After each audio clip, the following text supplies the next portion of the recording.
Blurred, and nowhere as vividly as in Night Springs.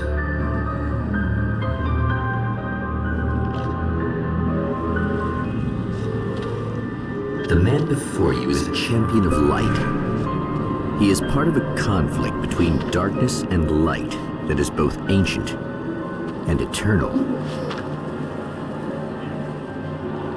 He is chasing a dangerous quarry, the Herald of Darkness. His evil doppelganger, known only as Mr. Scratch.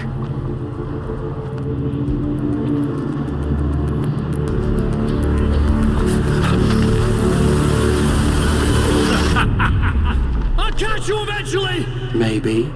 But what are you gonna do then? By then, I'll have had my hands on everything you love.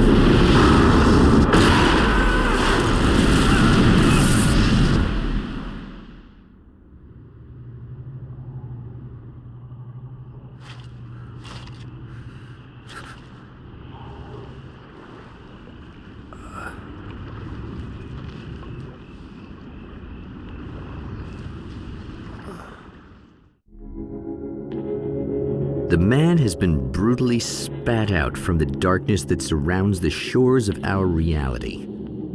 He has come to fight a decisive battle in Night Springs.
That again, huh?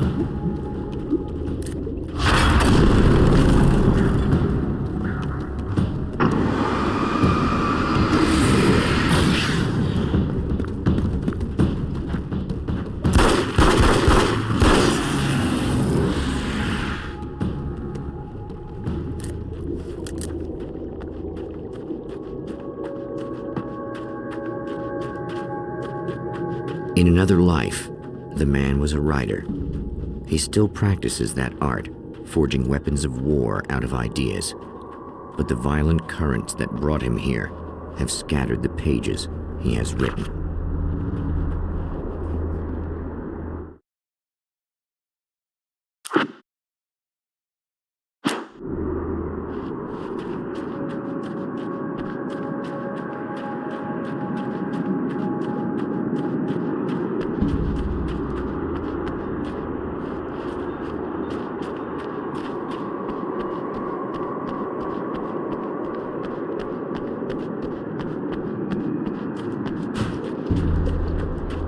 The lights of the motel promise safety. The man senses that the solution to his predicament begins there.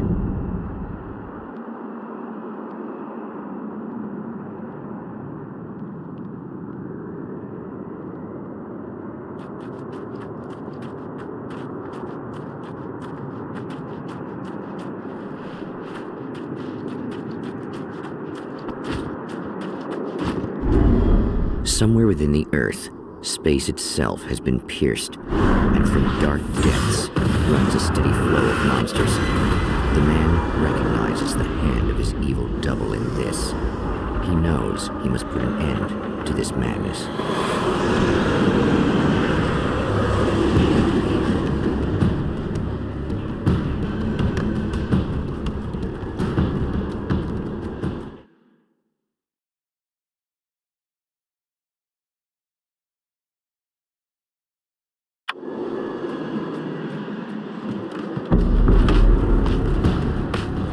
I can't stay here now.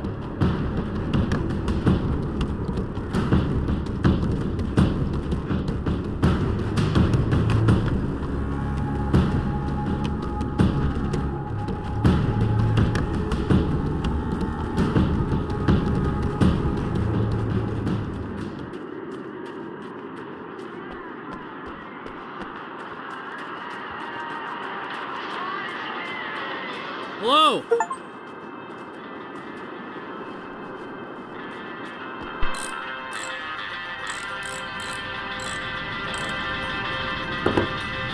Hey, it's you. There. You remember me, right? Emma? Emma Sloan? I think you might have something that belongs to me. Really? A typewritten page? Oh, yeah, that's weird. I did find a page like that. I don't even know where it came from. It was all this weird stuff about the oil derrick and a satellite. Yes, that's what I'm looking for. Oh, I don't know how you knew I had it, but I guess it's yours. Listen, what's this all about?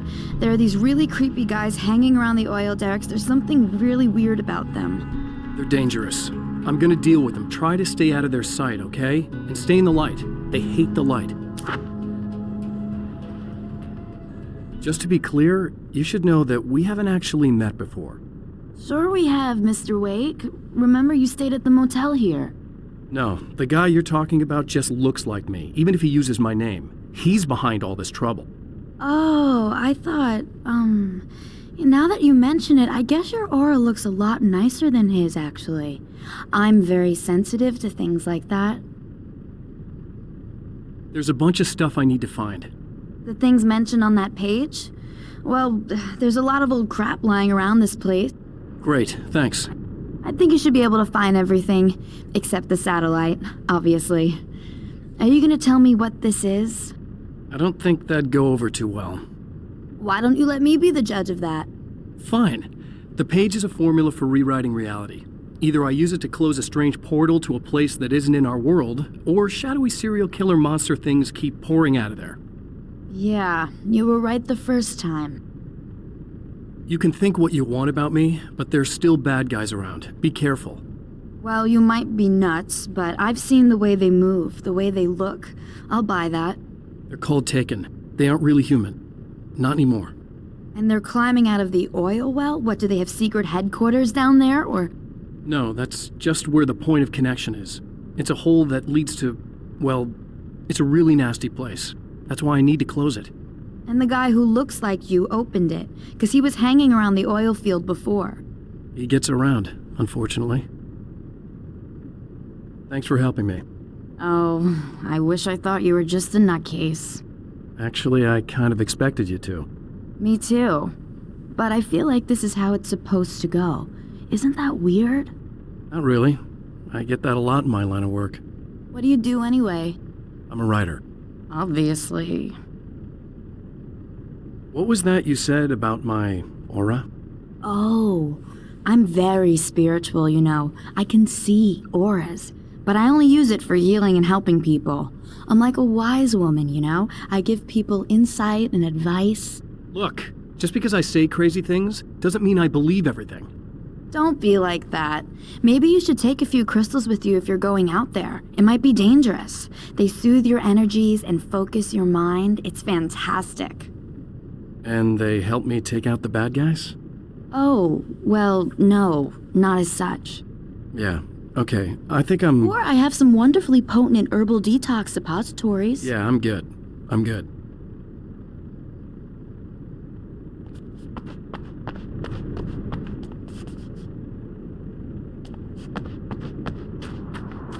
The Champion of Light recognizes the page he got from the woman. It is a weapon of his own design, custom engineered to destroy the dark portal.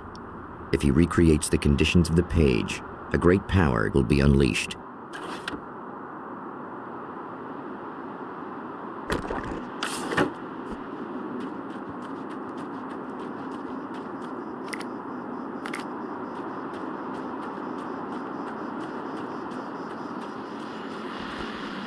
Oh, hell. This isn't gonna be good. Is this on? How can you tell? I'm sorry, I'm not very good with gadgets.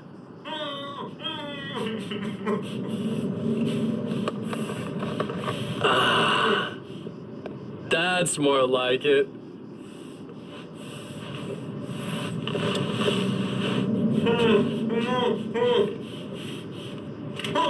I'll be right with you. I just gotta do this one thing. I like it quiet.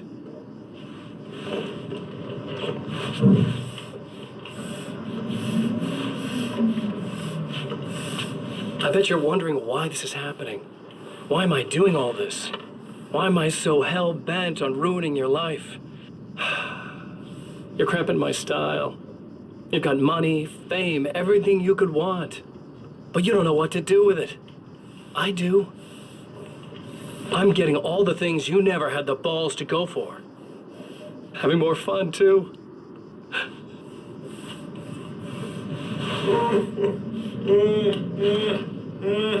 Do you know the real difference between us?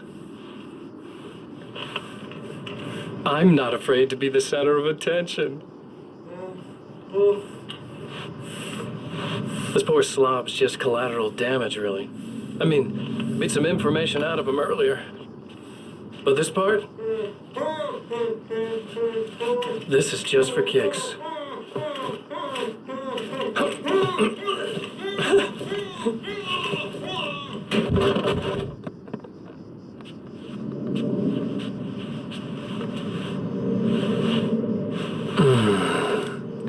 So quiet.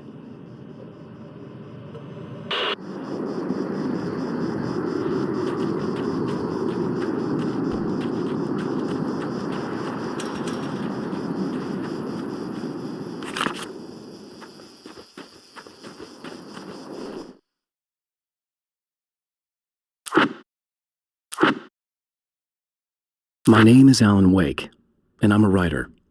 I didn't become one overnight. Like most writers, I struggled with it. A short story here, an article there. Then I got lucky and spent a year as a staff writer on the Night Springs TV show. It wasn't the great American novel of my fantasies, but it taught me discipline and craft, and the difference between wanting to be a writer and actually writing. At the oil derrick, the wheel had been jammed in place and turned until the oil gurgled and flowed thick and flammable. The warning lights were blinking in a fast rhythm, bright and steady, powered by the battery. The Kasabian CD was playing in the boombox, all distorted guitars and intense beat. High above, some piece of orbital junk or another collided with the satellite, knocking it radically off course. Trailing debris, it screamed down from the skies at an impossibly steep angle. All that high-tech engineering reduced to nothing more than a bullet that would destroy whatever it hit. I know that when I arrive, the clarity of vision I have now may disappear. I've made my plans. I prepared for this, but I know the transition from the dark place will be hard on me, and not just physically. It may affect my mind, my memory. These pages should help me remember and focus. That's worked for me before. Even if that fails, I think I will be able to trust my instincts. I'm navigating my own story. I'm hoping I'll know where to go and what to do. even if the details elude me.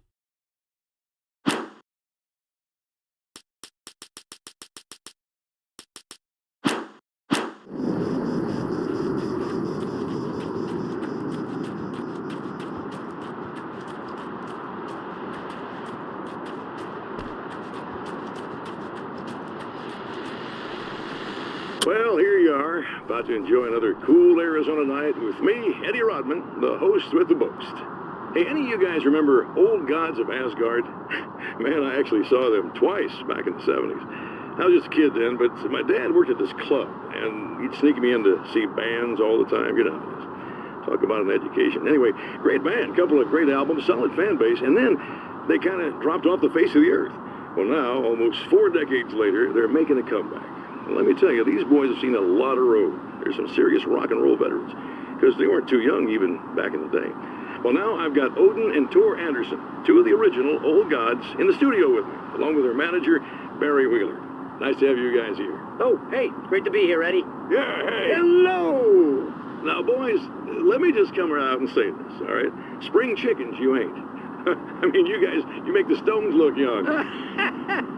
You're only as old as you feel. Who you calling old? Now, your last album was 1978, In the Valley of My Shadow. And then you stopped playing altogether after that. Why? And what made you do a comeback after all this time? Well, it was a sad thing. See, the original bass player for Old Gods, Fat Bob Balder, passed away in... Leukemia! Bob had leukemia, poor bastard. Yeah, after that, we didn't feel like playing no more. Long story short, I ran into these guys up in Washington, and it was obvious to me that they still got it. So I figured, hey, let's make some music, right? And they went for it. Now, Barry, you were a literary agent before this, right? Uh-huh. Yeah, and you were very successful. You represented Alan Wake, I believe, who disappeared under mysterious... Yeah, that's... Hey, I just want to talk about Old Gods tonight. Is that cool? Can we do that? Oh, yeah, sure. Listen, why don't we take a little break, and then later on in the program, we'll hear the new Old Gods single. Stay tuned, folks. Well, at least Barry landed on his feet.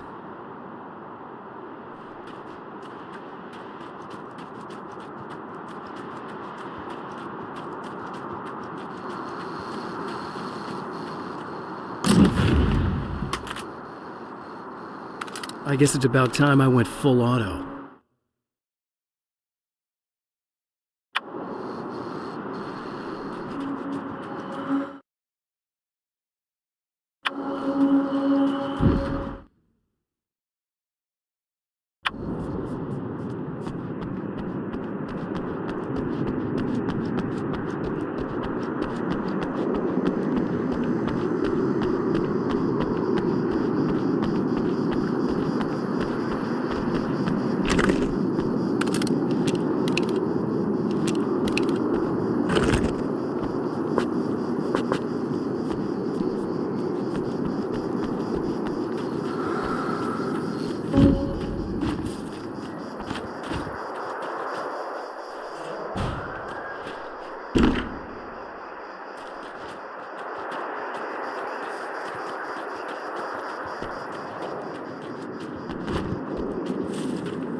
To change reality, you nudge it into the right direction. Your version of it is there, waiting. It wants to come true.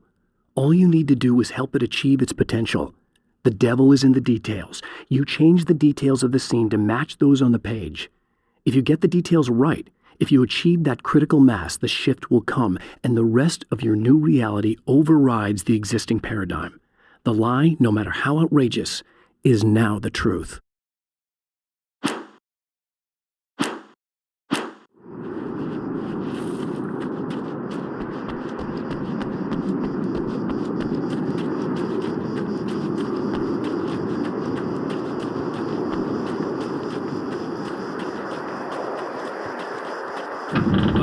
Wait!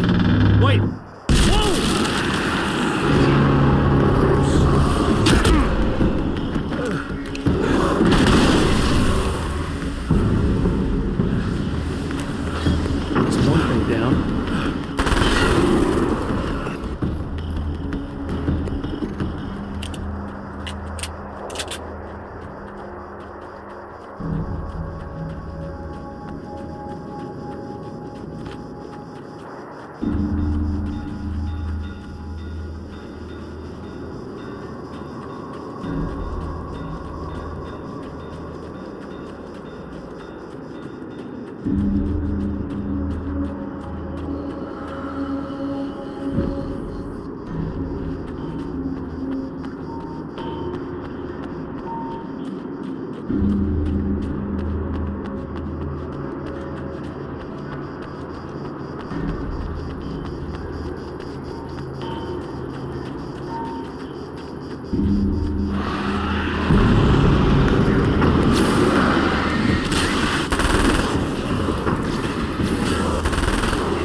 That's 2. Just one more to go.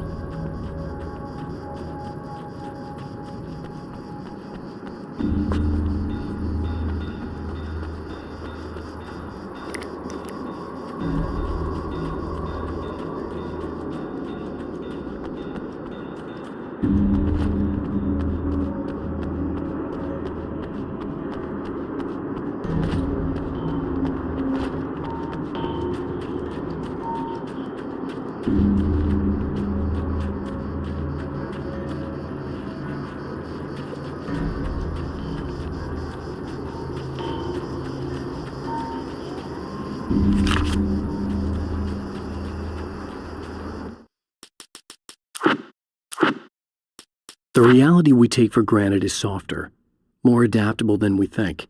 Under correct conditions, you can reshape it, turn it into almost anything you want. When it happens, almost nobody notices. It's not that we forget, it's that after the change, there's nothing to remember. Only those who have been directly touched by the powers that can shift reality are aware of the changes. Many are driven mad by it. Others can cope. I'm one of those people.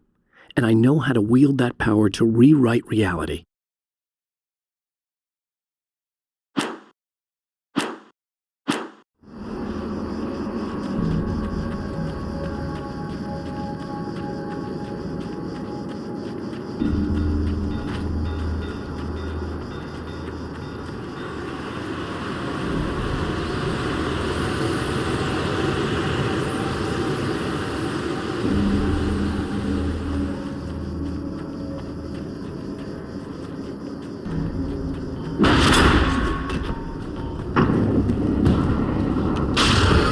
Tears itself in two to avoid the hated light.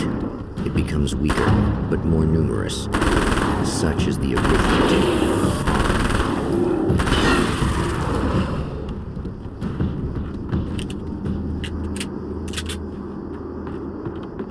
That was just messed up. That's everything. The man has Tells me found the I'm really gonna battery, need the extra but it is firepower. empty. It will need to be recharged.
I need this battery charged. No problem. Here you go. Thanks.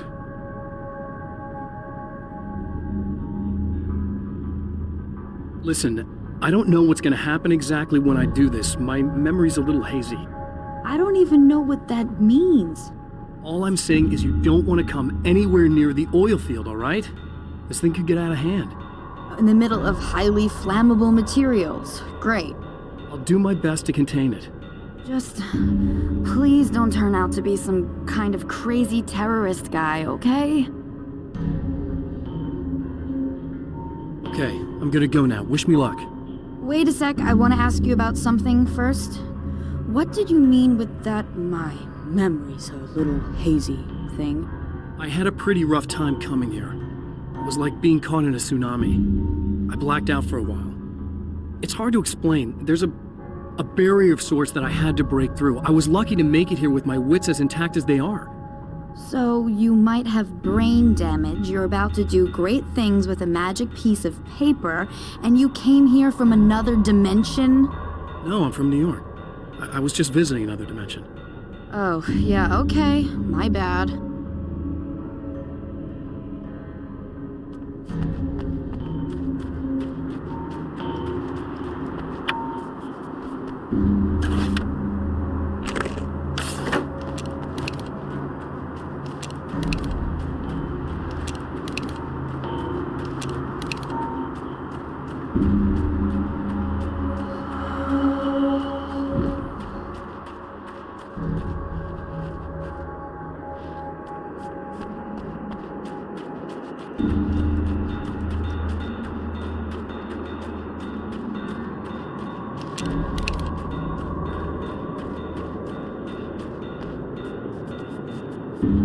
It's a little sad how many problems you can solve with buckshot.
Can't go wrong with the classic.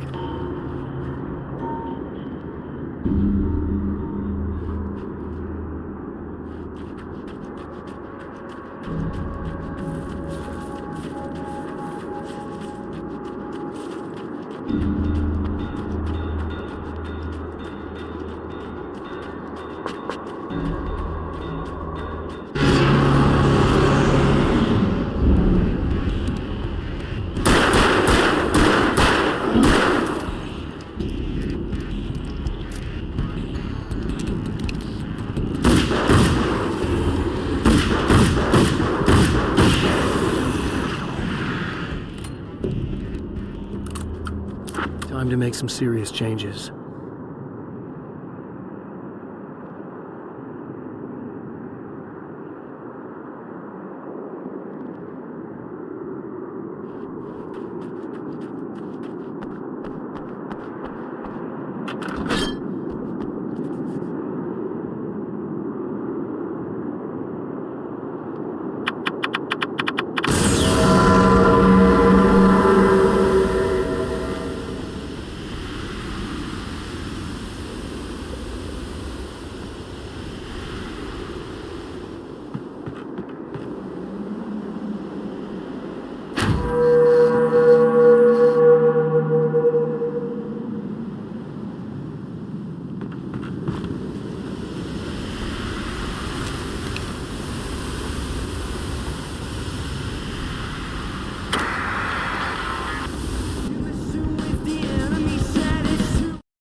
Head down!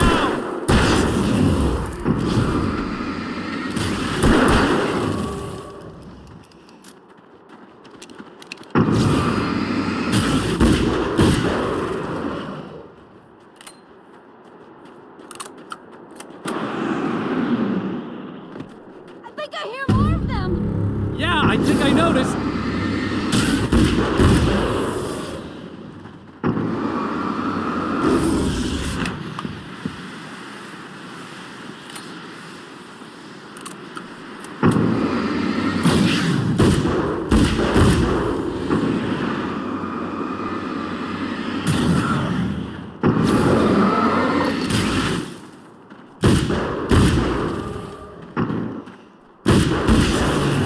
That's the last of them. We're good.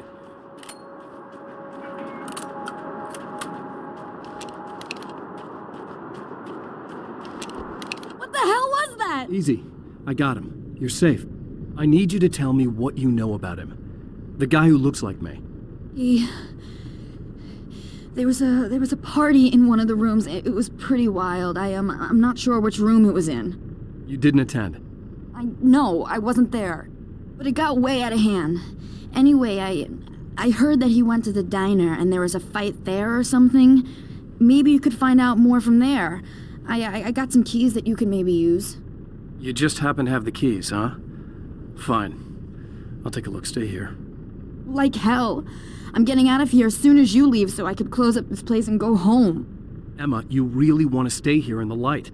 Yeah, thanks for the advice, but I'm not sticking around. Just go already, okay? Are you okay? I guess. Thanks for the help. Were those what'd you call them? The Taken? What are they? It's complicated.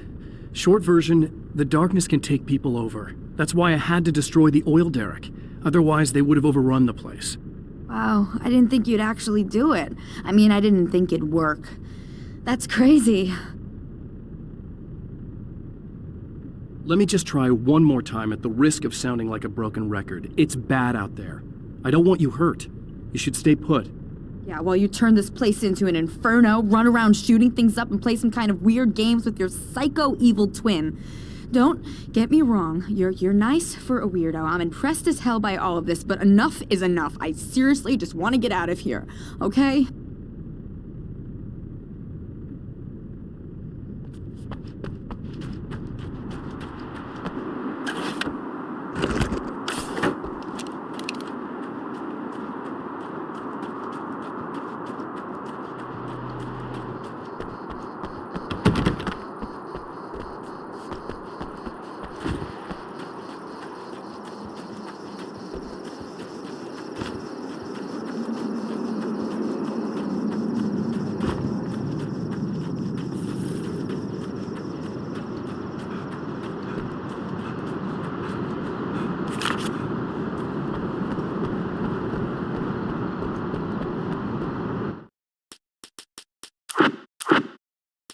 The strands of webbing glistened in the beam of my flashlight, fine, almost ethereal. They were fresh and right in my path. I held my breath and waited, ears straining. Nothing. I moved on, concentrating on the task at hand. Just get what I was looking for, then leave. That's all I keep telling myself. For a moment, I actually thought it might be as simple as that. Then, I heard too many legs skittering across the ground.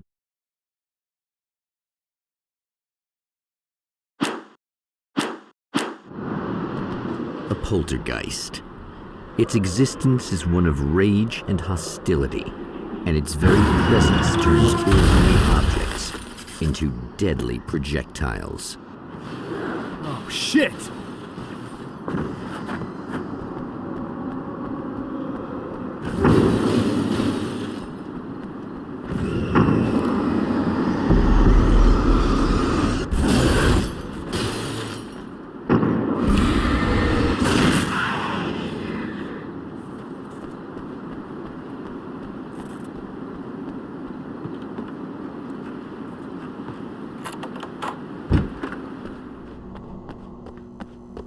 The scene. Traces of violence. A callous midnight snack. A room key left carelessly behind. the man recognizes the enemy's handiwork. I think these are keys for the motel rooms.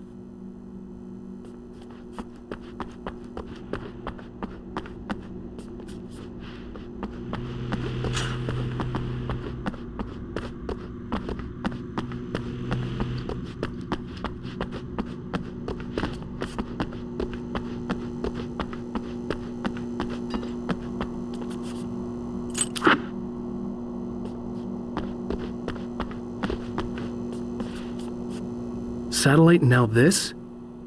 That place might be involved.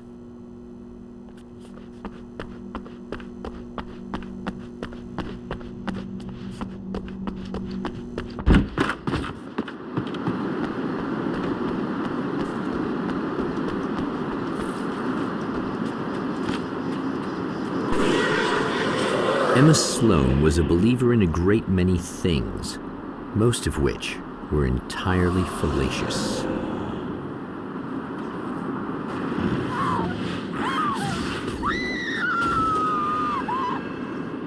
Emma Sloan, an innocent victim of his dark half. More collateral damage in the ongoing war. Damned by forces beyond her control as much as by her own actions.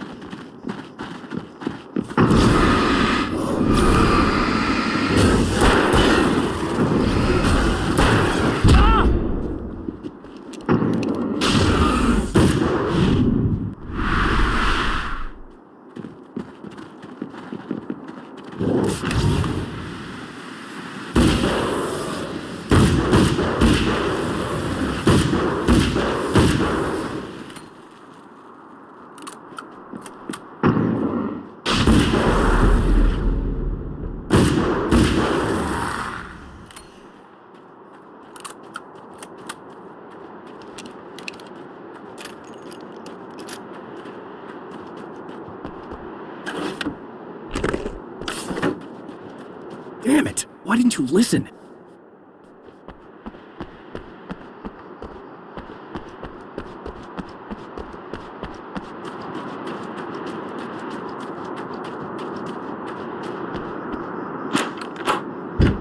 Damn! Michael Farabee, dead, tortured, dressed in clothes that bore the name of a local observatory. A slim lead, but solid enough. It stirs something deep in his mind. He knows where to go now.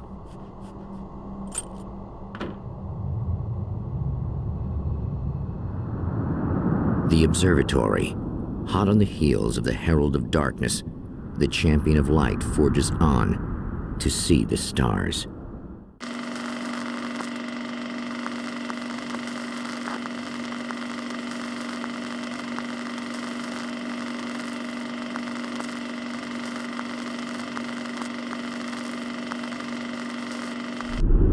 An observatory, a place for a man to witness the magnificence of the universe. But such insights are not what the Champion of Light is looking for. He has come to find a weapon.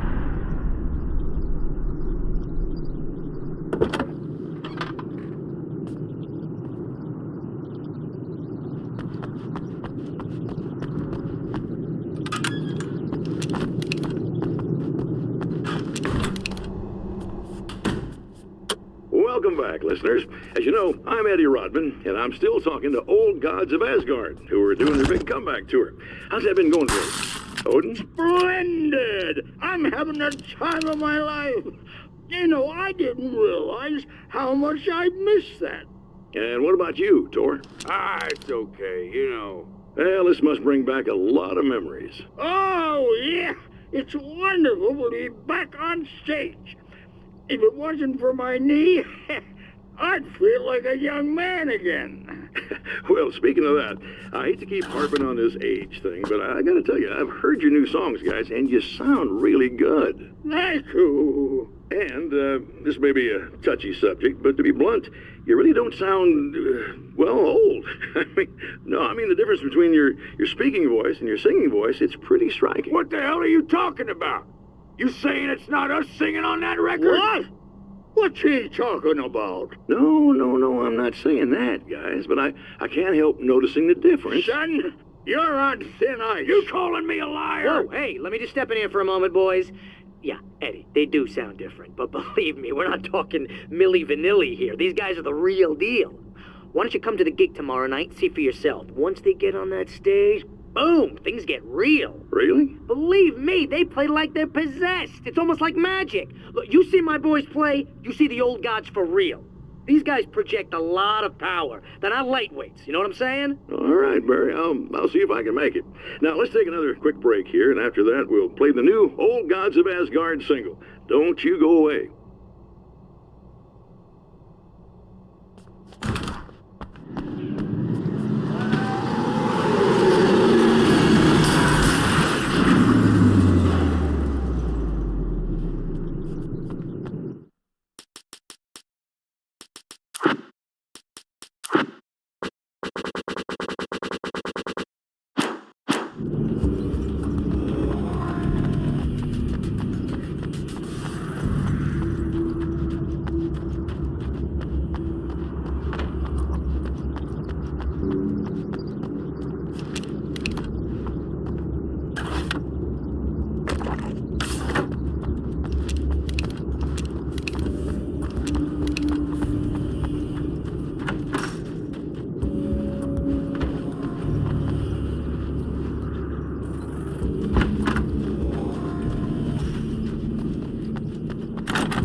I've carried a flashlight and a gun for so long that I feel naked without either. It's all too often that I need them. The darkness protects the taken. Shadows crawl over their forms like living things, protecting them from harm. Blows that would injure or kill a human outright mean nothing to them as long as the darkness persists. But light makes them vulnerable. Light burns the shadows away. The darkness that drives them is still in them, but now they're vulnerable. Flashlight and gun. Sometimes it feels they're all I have left.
Hello?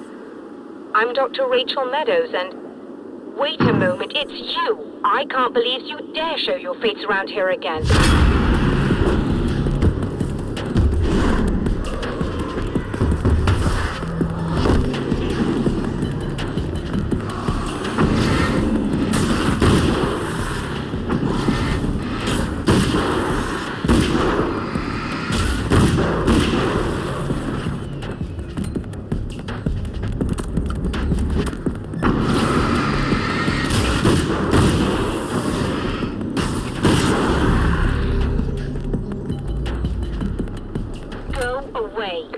It wasn't me. I just look like him. Are you serious? That's what you're going with? Please! I'm trying to stop him. You saw those shadow things trying to kill me, right? I bet he got along with them just fine. Yes. Yes, he did. All right. Come on in. Thank you.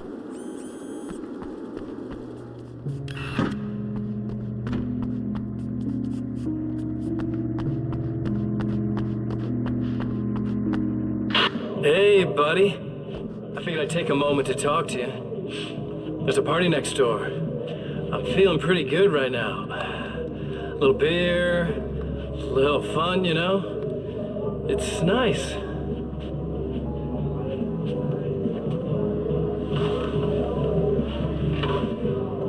Listen, this whole thing between us, it's a little weird for me too, you know? I mean, we don't just look the same, there's a lot we share. I mean, up here. I know you, right? So I was thinking maybe we could...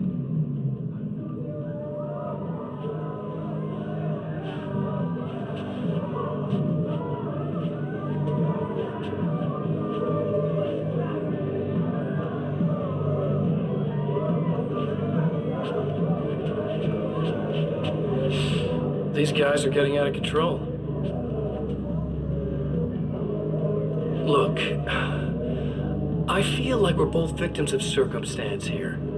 And maybe we could make some kind of effort to...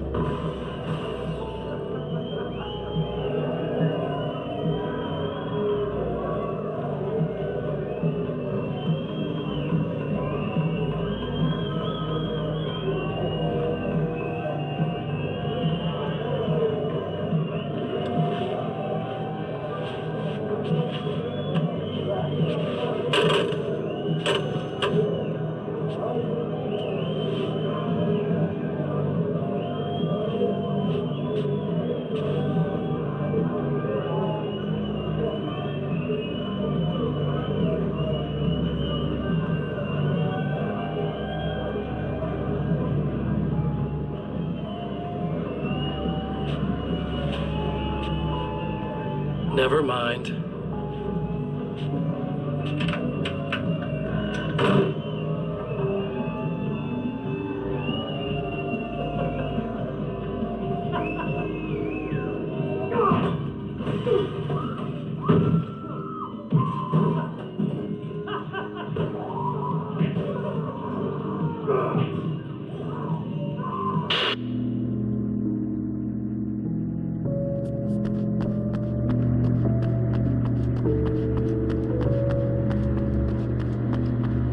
Just a moment, I'll send the lift down to you. I didn't expect to see anyone here tonight, but I'm relieved to see an actual person. That's assuming this isn't some kind of cool trick on your part, of course.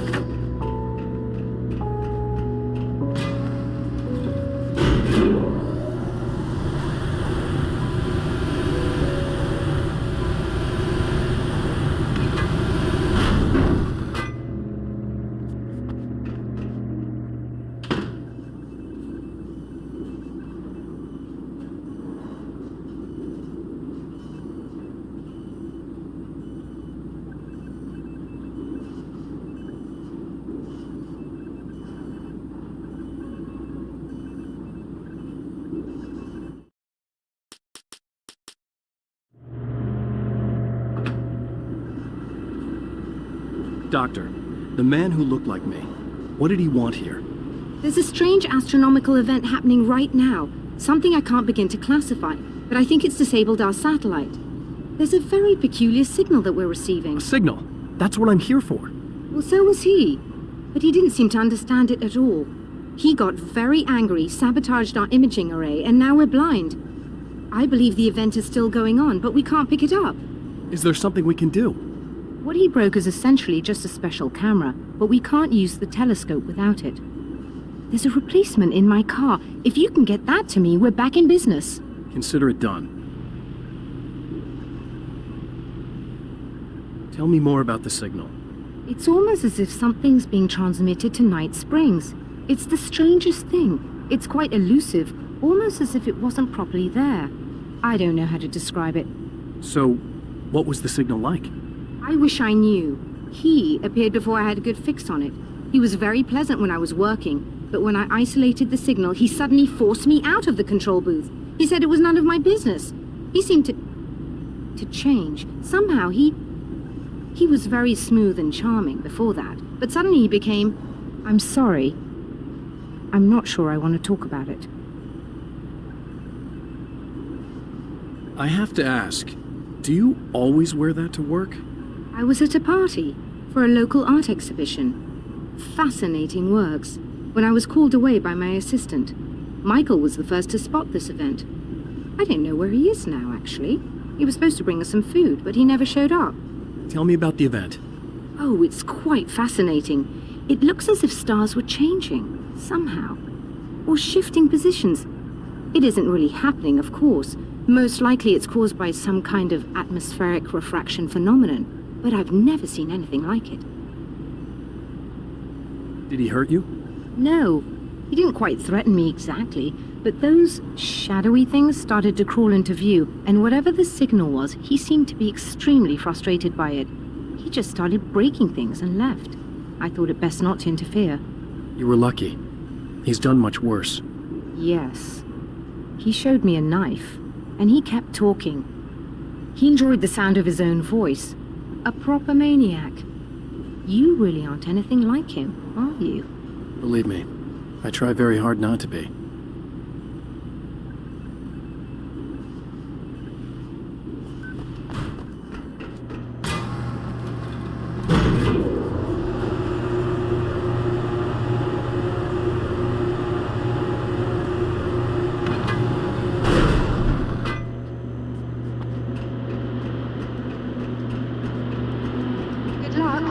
Try to be careful. It's a very expensive part and we don't have a replacement. Oh dear, that sounded more callous than I intended. Be safe.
The pressure of success got to me. My wife Alice was the sole thing in my life that anchored me. Suddenly it wasn't enough. I couldn't write anymore. I distracted myself with wild parties and whatever trouble I could scare up. I wallowed in the drama of my life, sure that Alice would stick with me even though she didn't sign up to be the lifeline of a tortured artist. It was my dumb luck she's not the type to give up.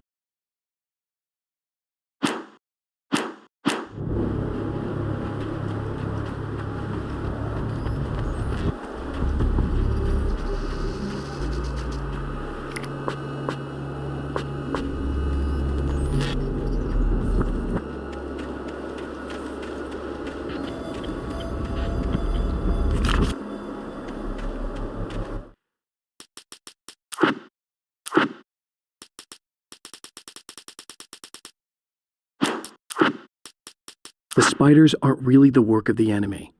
They're a side effect, a part of the dark place's less significant fauna that has managed to slip through the opening I made when I arrived.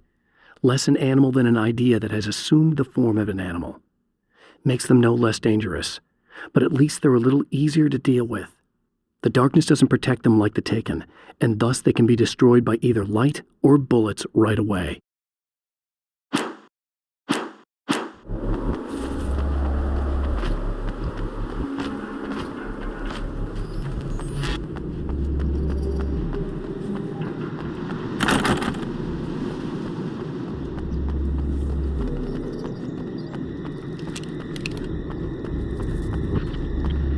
This must be our car.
Found it! Excellent. I'll operate the platform directly below the telescope so you can install the array. Don't worry, it's very easy. Hop on.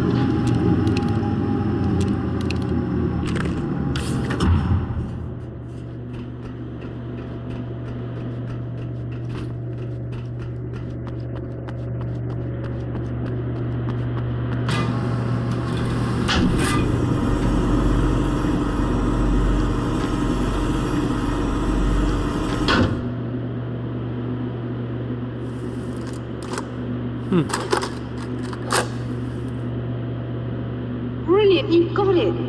I'll just run a quick diagnostic on it. Yes, it's in perfect order. All right, we're good to go. Let's take a look at the skies.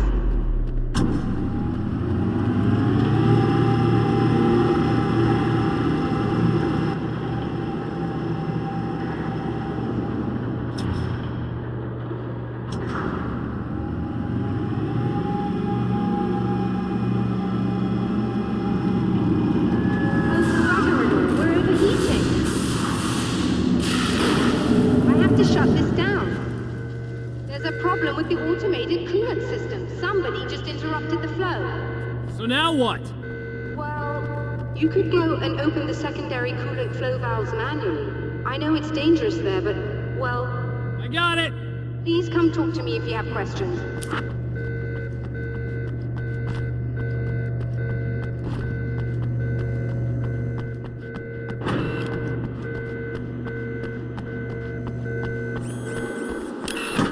Just remember, you need to release all 3 valves. It doesn't matter what order you do it in.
That should do it.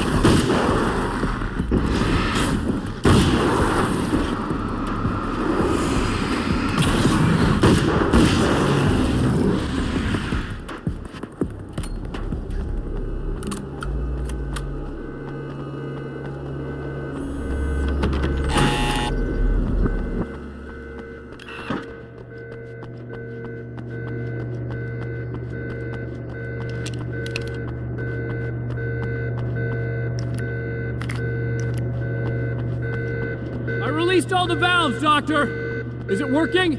Just bear with me a moment. Yes, I believe you've got it sorted. It's working again. Nicely done. That sounds like trouble. I don't think they're happy with our success.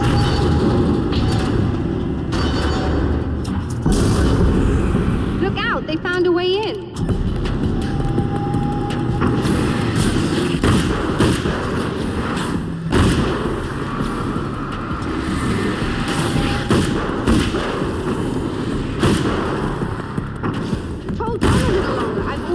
Isolated.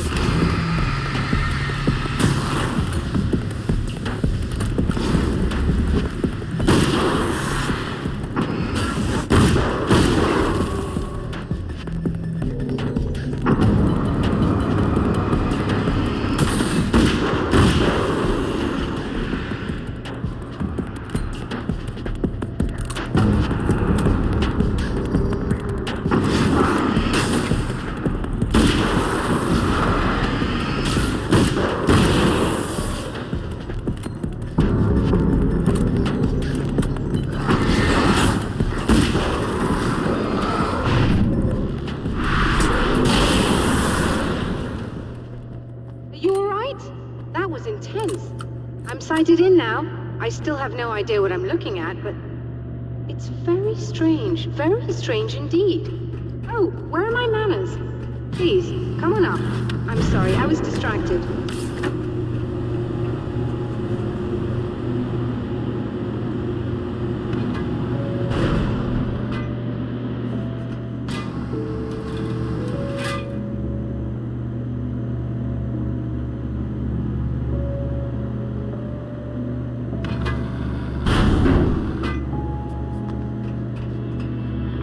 Are we receiving the signal now? Oh yes, it's coming in loud and clear. It's amazing. I'm not sure what it is yet, let alone where it's coming from, but it's interacting with our system somehow, like it was intended for us. But I don't understand how that could be. Maybe that's just how the story goes. What? Never mind. Is there a way I can hear it? Or however this is supposed to work? I think the signal is incomplete somehow, but you should be getting a printout of it now.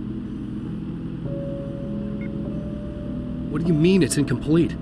It's almost as if we're only getting a fragment of it. I need the whole thing. This is important. I'm sure it is, but this is all we're getting. Did the man who looks like me get the whole thing? He locked me out of the booth, so I have no way of knowing. But I can tell you that he didn't really seem to understand it. So, what's in the sky? It doesn't make any sense. The stars are just... they're wrong. I thought I'd be able to see something, but it's like I'm looking at a sky that's just... it's not the right sky. But that's impossible. I consider myself a rational man, Doctor. But this isn't a thing you can measure or explain. I've seen impossible things that have taught me just to roll with some punches. It's either that or go insane. I find it disturbing that you sound like you're speaking from ample experience.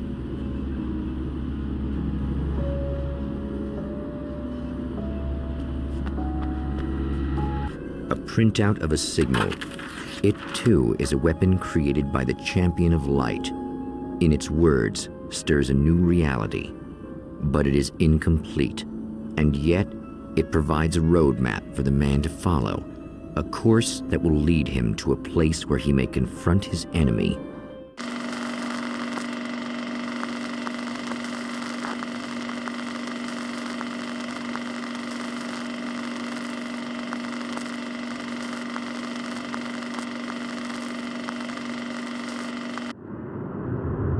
The drive-in. Once the site of lurid celluloid fantasies, it's now the site of an art exhibition. And yet, it's the search for closure rather than culture that brings the Champion of Light here.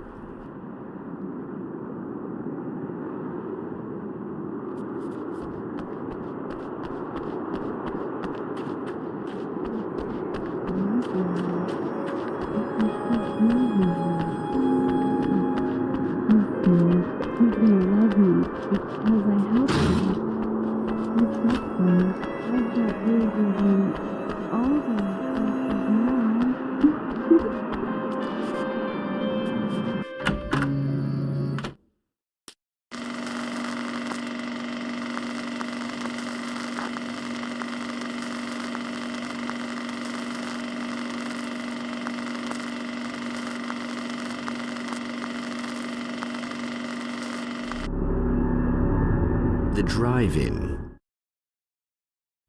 Once the site of lurid celluloid fantasies, it's now the site of an art exhibition. And yet, it's the search for closure rather than culture that brings the Champion of Light here.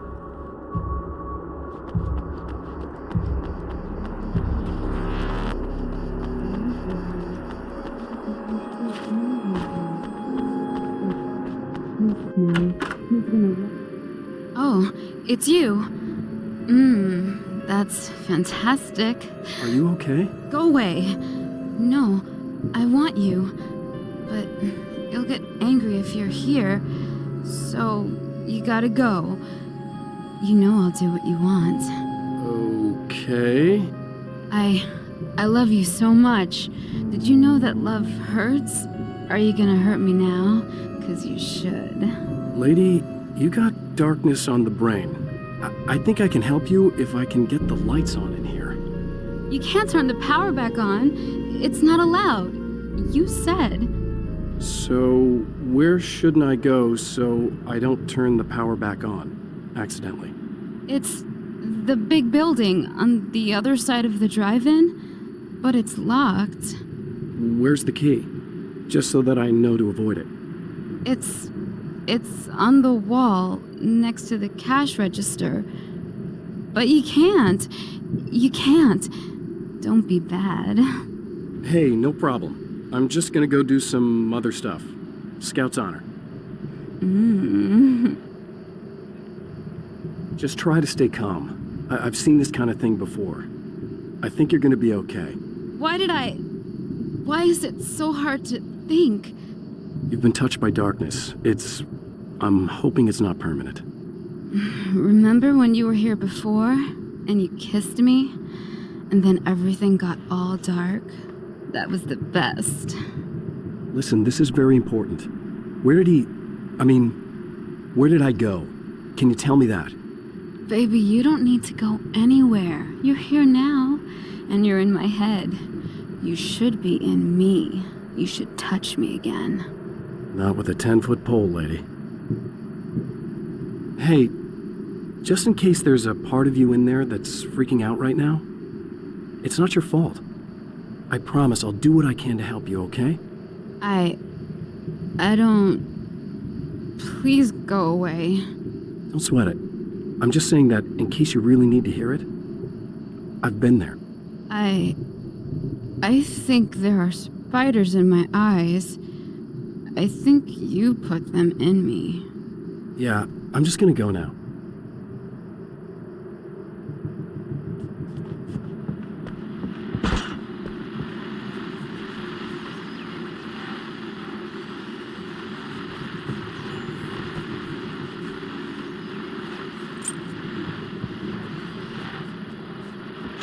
And we're back with Old Gods of Asgard and their manager, Barry Wheeler. Guys, you're on your comeback tour, and you're playing a lot of your classic material, but you've also got a new single out, right? How'd that come about? Was it hard to go back into the studio after such a long time? Are you kidding me? They were chomping at the bit. They were just itching to stretch those creative muscles. Now, it had been a while because, they spent a lot of time in, Retirement. We were retired. We were? Yeah. No. We were at the lodge, and we escaped. We were at the retirement, retirement thing. Yeah.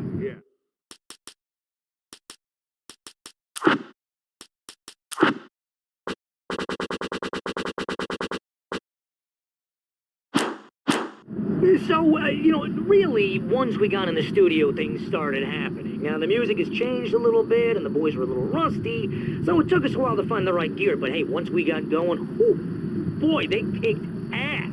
And it's an awesome song. It's called Balance Slays the Demon, and seriously, I think it's their finest work. And hey, I should know, I produced it. Oh, really? I didn't know you were a producer. Well, this was my first time. I mean, they needed a little bit of guidance, you know what I mean? I mean, don't get me wrong, these guys are the best. But it's the 21st century, man. Things just sound a little different these days. So, I kind of stepped in there, helped them make it sound all cool, kind of jazzed it up. That sounds like a challenge. Oh, no, it was really easy, man. I was just, hey, give it a little zing, Let's take it to another level so it really rips. Let's just throw some really sweet synths in. Like that, just kicked it up a notch, but it's totally Old Gods. Well, listeners, you can judge for yourselves. Here's Old Gods of Asgard and Balance Slays the Demon. Oh, yeah. The man has encountered this before. People whose integrity has been suborned by the insidious touch of the darkness. He has experienced it himself, but merciful light burned away the darkness in his brain. Not good.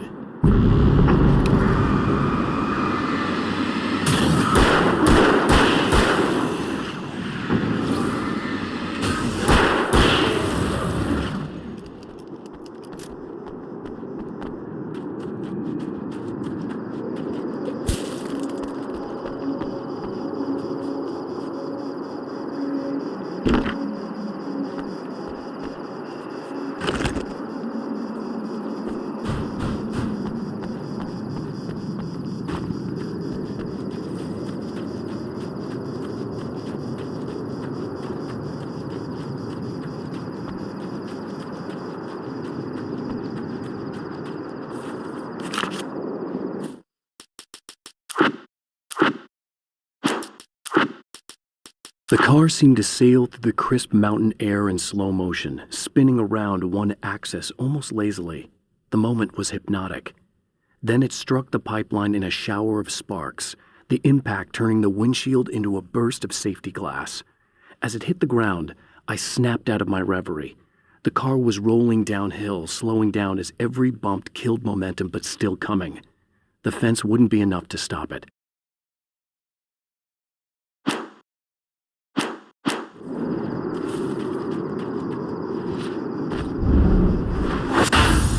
Oh, look! Mr. Hero's here! You ready to save the day?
You are gonna shit yourself when you realize what I have done.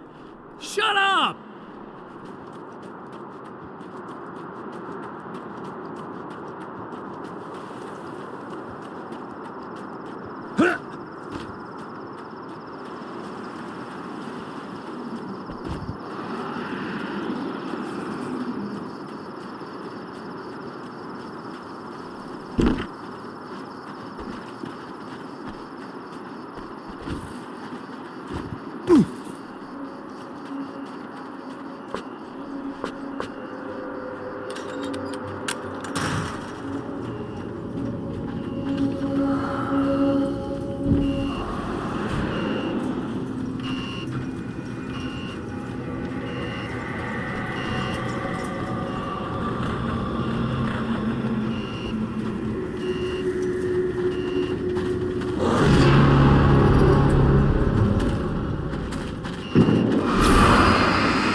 Alice, my wife, the best thing that ever happened to me. She smiles and the darkness lifts. For her, I've tried things I otherwise never would. I've never really minded if it's made me feel like a fool. She's a photographer, and the world she sees through her lenses is unique and beautiful. She has the vision. She sees things others don't and knows how to make them visible to everybody. She did it with me, too. She teased out things I was only vaguely aware of. She always saw me in the best possible light.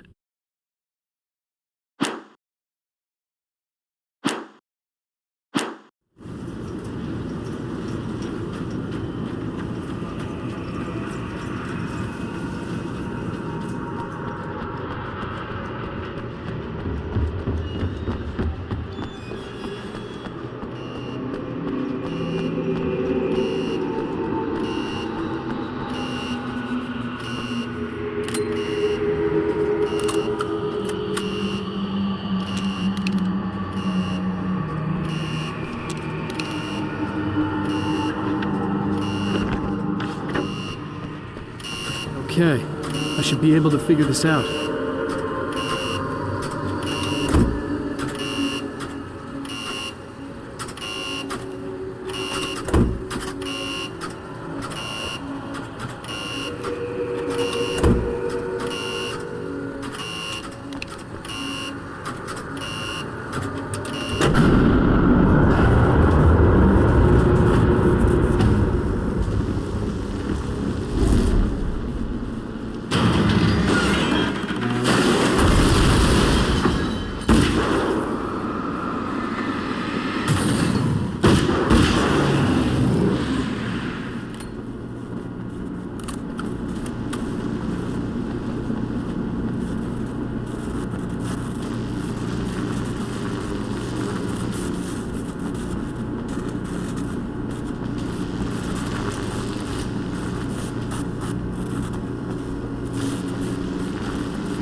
have no idea how badly you're screwed.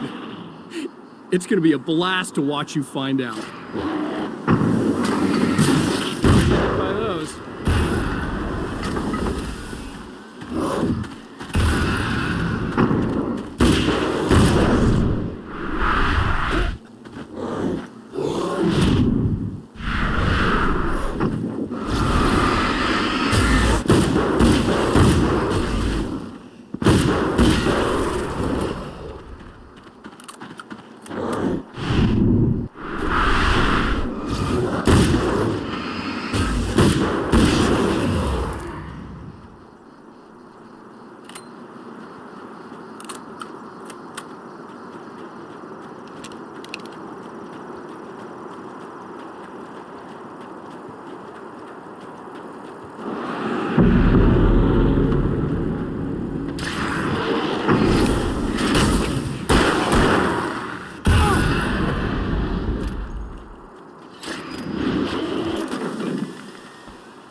It's been 2 years since I came here.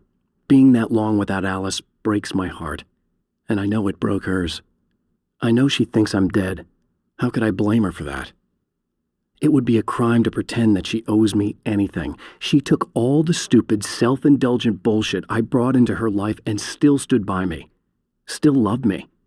It's no betrayal. But I'm a better person now than I used to be. I want to be that person with her.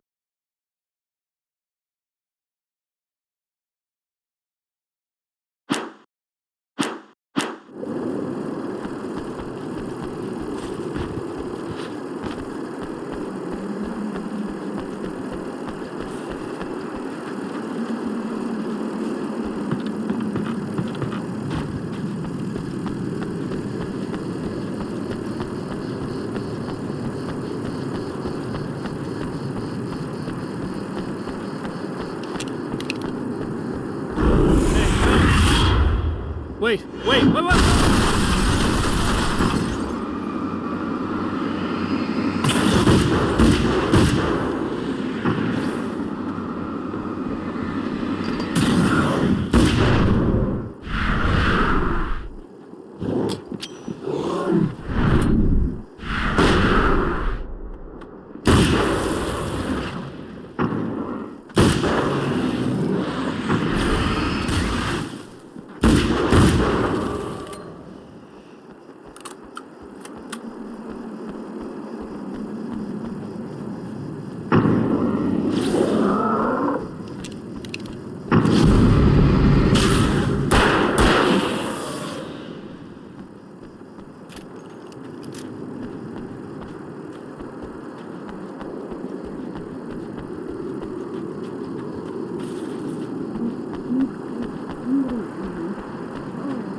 I can smell you out there.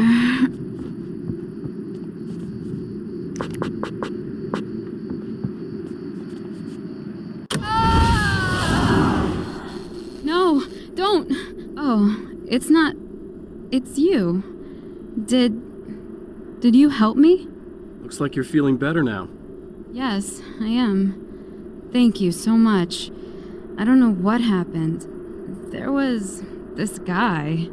Before you say anything, I know I look like him, but I'm not. Don't worry. You just don't feel anything like he does. He was in my head. I feel like I need to take 50 showers. Where is he? That asshole wanted to get into the projector booth. He was talking about fixing things so the sun never comes up. God, it didn't seem that weird when he was saying it. It sounded really good at the time. You weren't yourself. The projector booth. That sounds about right. I need to get in there. I have the access code for the door. Here. Thanks. I'm just glad you showed up now. He said he'd be back after he'd arranged for some security. Do you feel up to telling me what's going on here? We have an art exhibition here, supposed to open tomorrow. I'm the curator. My name's Serena Valdivia. Alan Wake. Holy shit, it is you. I've seen you on the big screen. I know your wife. You know Alice? Wait. Big screen. Yeah, we have a film from her here. What the hell happened to you? Getting back to Alice. Oh, God, yeah, sorry. It's quite a coincidence that you're here. She made this short film. She shot it years ago. You're in it. It's a part of the exhibition. I'm in a film? Yeah, it's like... it's just footage she shot of you at some point, but she turned it into this thing. It's, almost like a memorial of sorts, because, you're supposed to be dead. Or something. Uh-huh. How's Alice? Is she all right? She's okay, I guess, all things considered. I know her pretty well.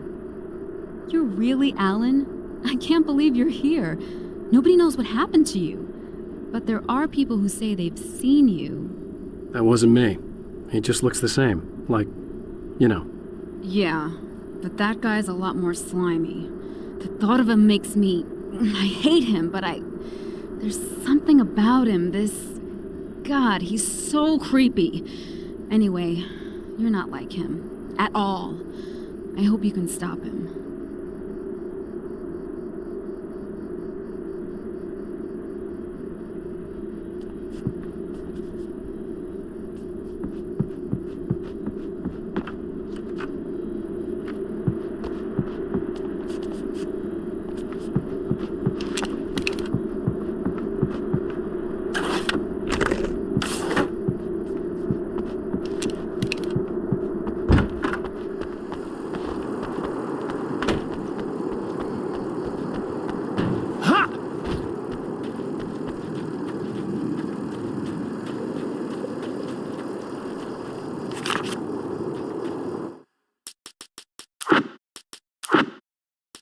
My writer's block got worse. I didn't sleep much anymore. My life with Alice seemed like a constant fight. I was a wreck. Alice took steps. She booked a vacation in Bright Falls, a small town in Washington. It was supposed to be a chance to break out of the cycle I was in. She didn't know about the darkness in Cauldron Lake.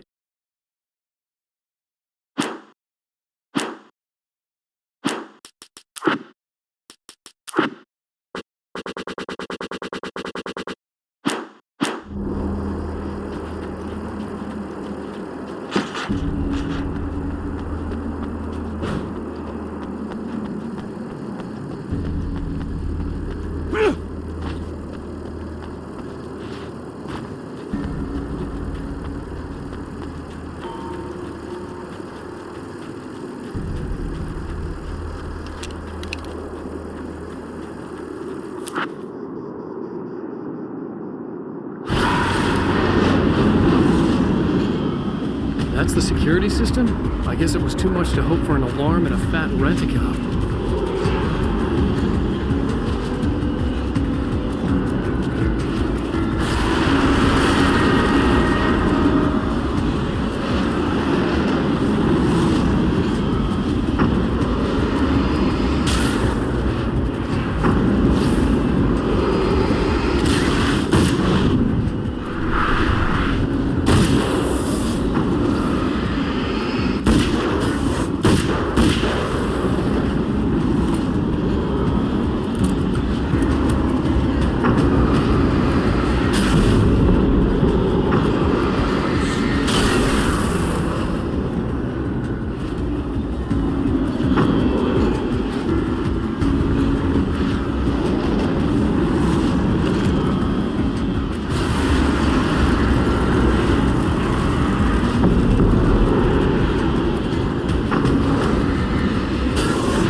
The champion of light can feel the fragment of the signal in his pocket, the weapon that can change what will be.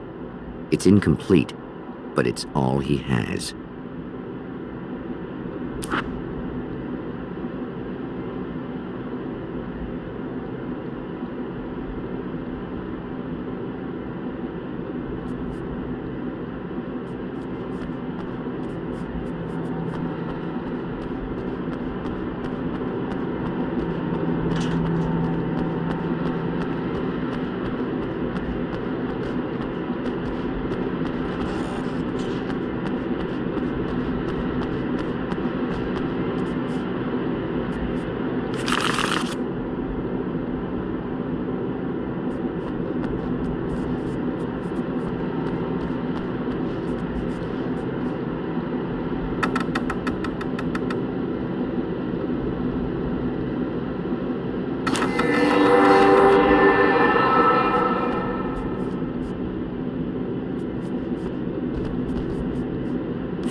Going right.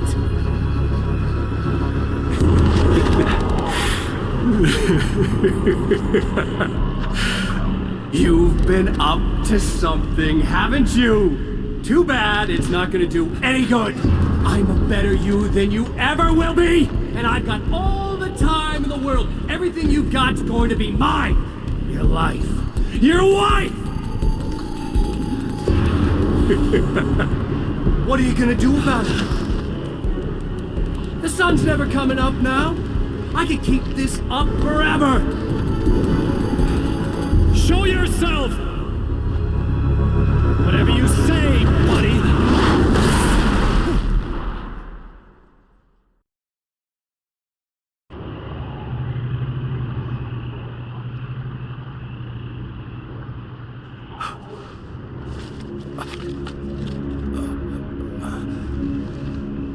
The rush of darkness is unstoppable.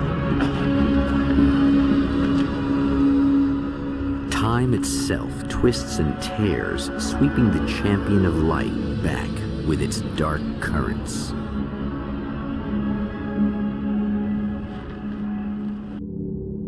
Again, he enters the world, but now he sees the trap for what it is, a maze that loops back into itself. I'm here again. They sent me back.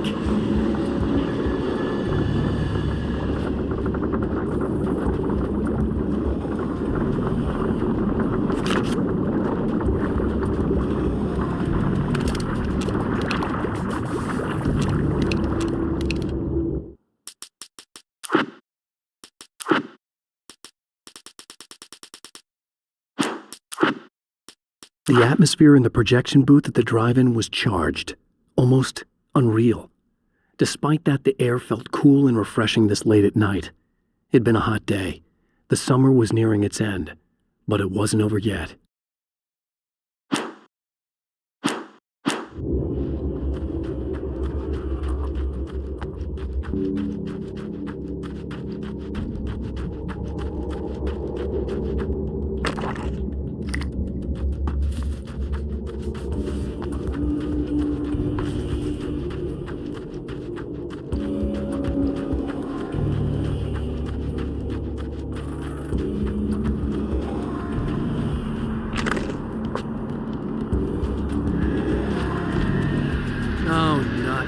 Again. What the hell?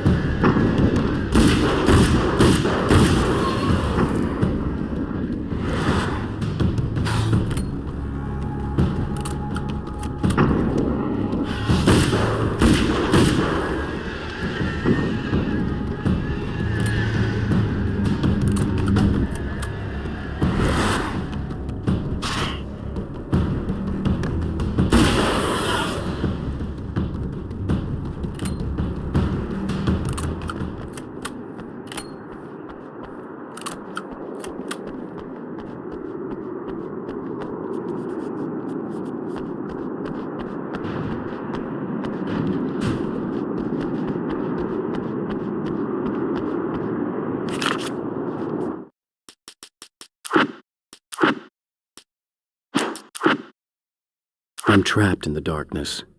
He has started appearing to me, Mr. He can travel back into the world effortlessly, and he loves to rub my face in it.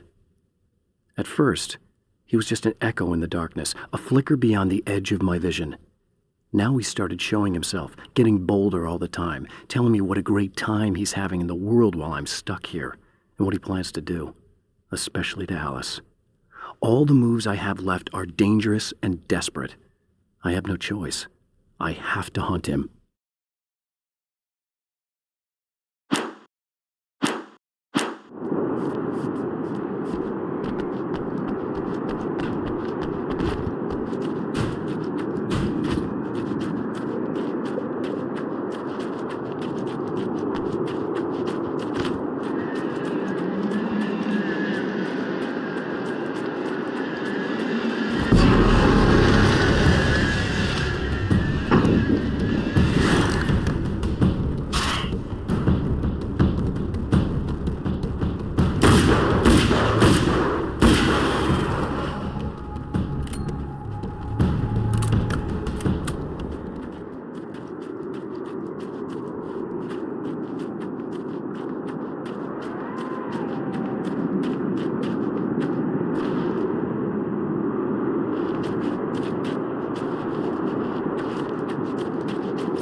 Some of the Taken aren't protected by the darkness like their comrades. Instead, their aversion to light is so extreme that they literally split into two when they encounter strong light. It leaves the two halves weaker, but of course, there's strength in numbers. It's a disturbing development. The dark presence I faced 2 years ago was powerful, but it didn't have much in the way of imagination. Clearly, the same cannot be said of Mr.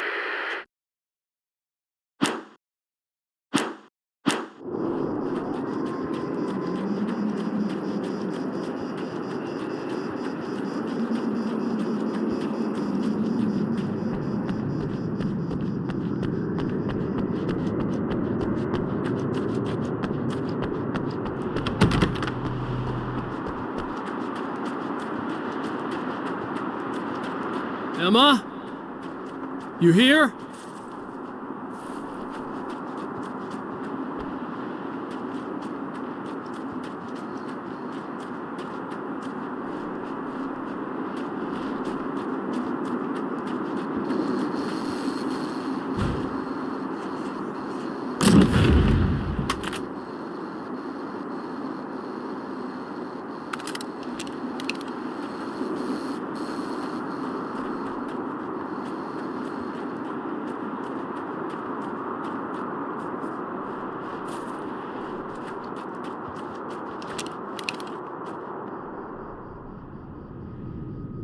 Wow, it is you. I guess all of it really happened. You remember me? Kind of. I felt weird all day, like I could almost remember a dream I had, and then, just before sunset, I remembered the page. Yeah. I'm going to have to go get those things again. Not all of them. I went out and got them. Well, most of them. I felt stupid at first, but then it was getting dark, and those things started showing up, and one of them made off with the battery. It ran into the railroad tunnel. There was no way I was gonna follow him in there. Sorry. It's good you didn't. You should be careful. I mean, really careful. Yeah, I kinda remember something. Something bad happened to me, didn't it? Forget it. It doesn't have to happen again, okay? Just do what I say. Yeah, okay. God, this is too weird. Am I going crazy here? Just go get that battery. Try to stay calm. You're perfectly sane. We're caught in a time loop. That's why this is happening again. I believe you. God, I feel like I might just lose it any second now. How come you're not freaking out over this? Because on my personal weird shit-o-meter, this just doesn't rate. Look, I know something happened to me before... You're gonna be okay, if you just keep cool, okay? Thanks for getting this stuff for me. It's a big help. I hope so. Are you gonna make everything blow up at the oil field again? I have to. Well, whatever the hell else you might be, at least you're not boring.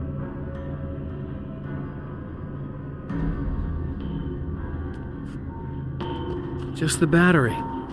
That'll save time.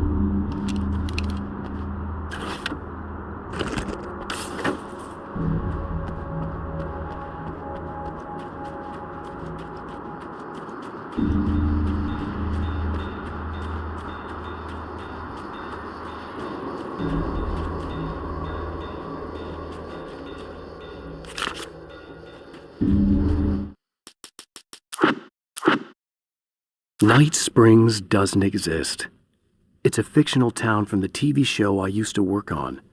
It was Any Place USA, a place we used as a backdrop for whatever strange story we had that week. One of the stories I wrote for the show involved a man, the champion of light, fighting his evil double, the Herald of Darkness. It was something I'd written back in the real world, something I had a link to, a framework I could build on. I had adapted it into a new story. This story.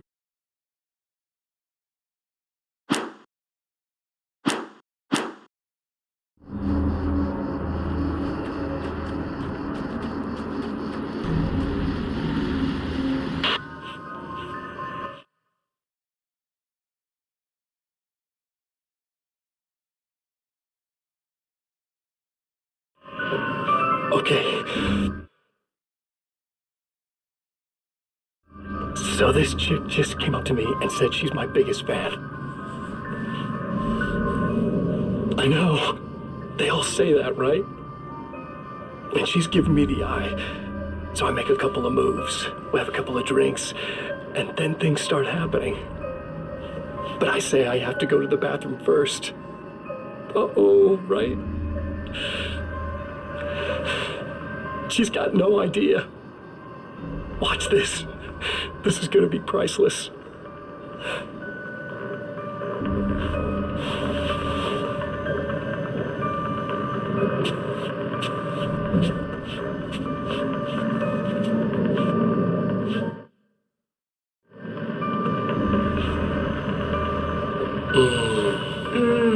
That's nice. I thought you'd like that. Are you tense? You feel a little tense. Maybe a little. I had a crappy day. Yeah? Don't worry. It's improving real fast. Yeah. Hey, don't stop. It's just getting good. Watch this.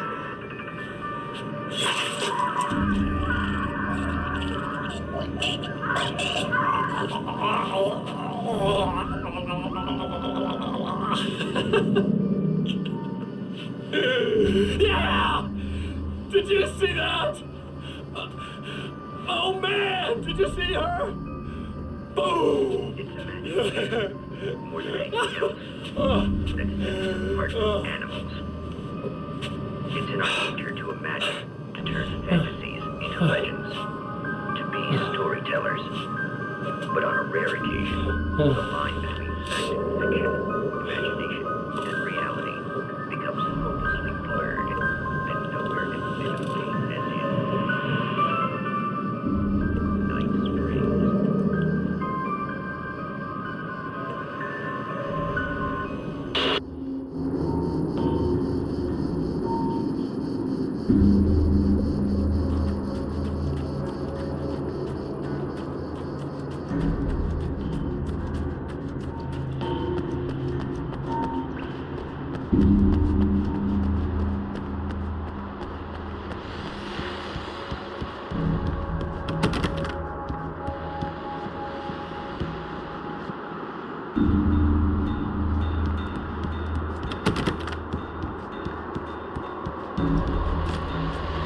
Okay, people, it's Eddie Rodman here with a few hours to kill, and there's nobody I'd rather spend it with.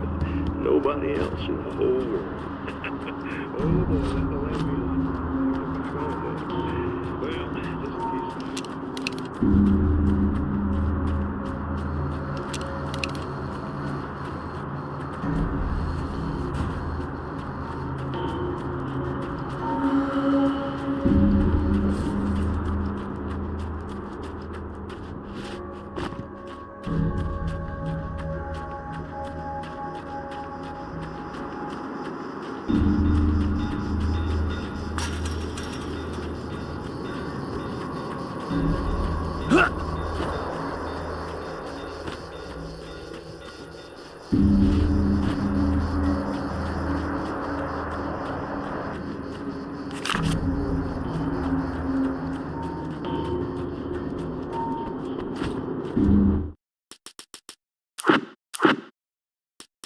Now Night Springs is in Arizona, although not for long.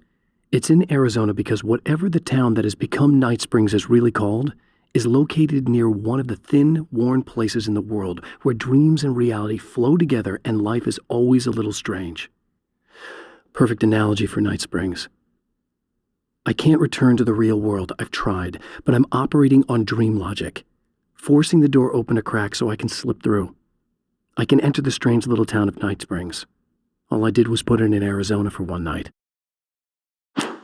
In Bright Falls, I was constantly under attack by birds that were more shadow than flesh and feathers. But this is an evolution. Some of the Taken were actually capable of turning into a flock of birds to escape my attacks and turning back into human form to make surprise attacks.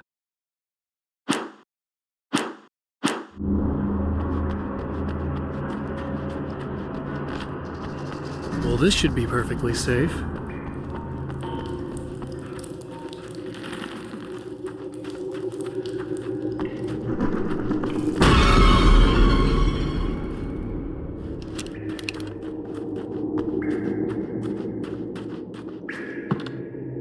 Now I just need her to charge this up.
The battery. Okay, I'll charge it. Here, try not to get killed. Okay, I'm gonna take care of this. Try to stay calm. Look, what if you stay here with me, please? I'm sorry, but if I don't deal with this, no one else will. Yeah, I guess. It's just that this is getting really creepy. I believe this is real, but I don't understand any of it. I'm getting scared. I can't believe you're so calm. I get scared, but I've had a lot of time to get used to it. That helps. The guy who looks like me is the reason this is happening. I caught up with him, but he swept me back here. Back in time? Yeah, it's a trap. We'll be doing this forever unless I can break out of it. How are you gonna do that? I'm working on it. I came prepared, but things got kind of scrambled when I arrived. I'm tracking down the things I need. Yeah, well, feel free to climb back into your DeLorean or whatever it is you do.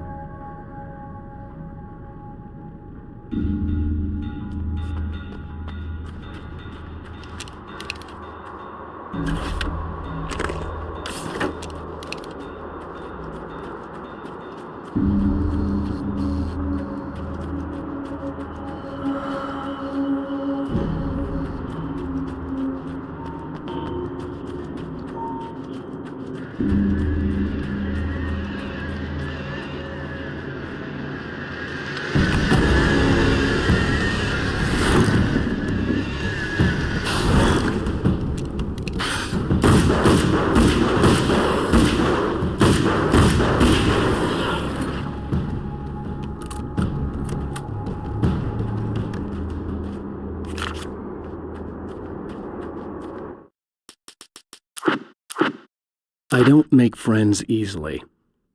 I know plenty of people, but I don't let most of them close. I've known Barry Wheeler ever since we were little boys. We had the time of our lives. I'd get us in trouble, and he'd talk us out of it. Things haven't changed that much now that we're grown-ups. He's the most loyal and dependable person I've ever met, and all the things that count anyway. You could call him a weasel, and you wouldn't be entirely wrong. You could call him a clown, and I would reluctantly agree. But he has never let me down.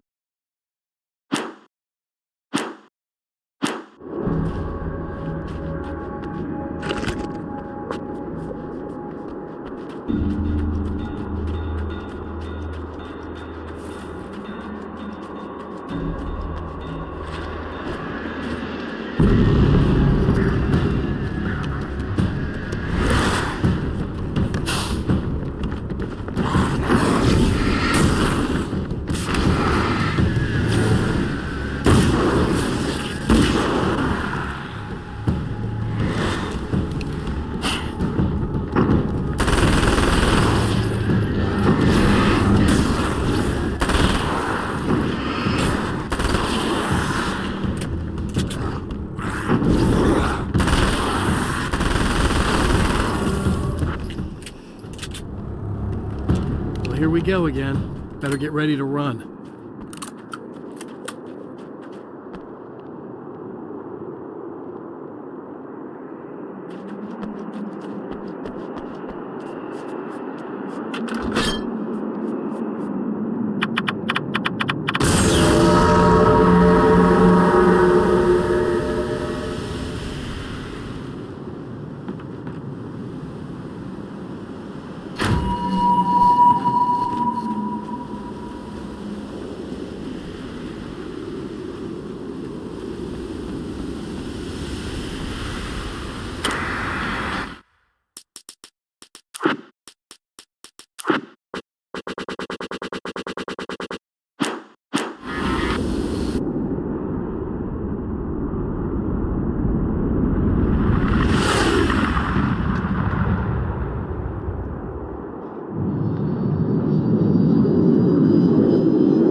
We'll be in trouble.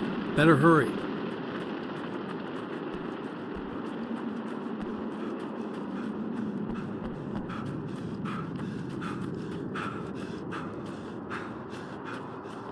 Emma! Coming! This is not the bad thing! Nothing!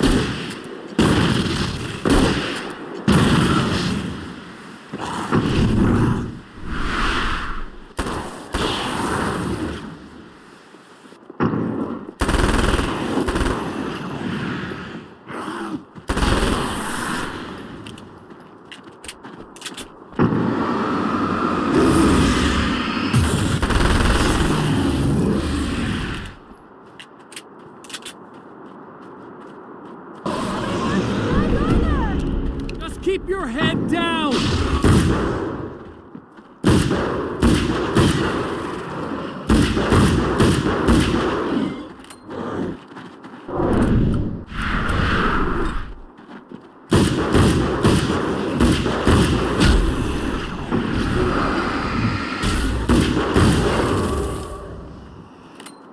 It's okay.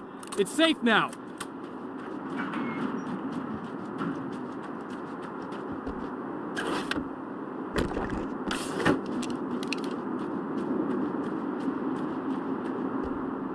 really bad feeling about all of this.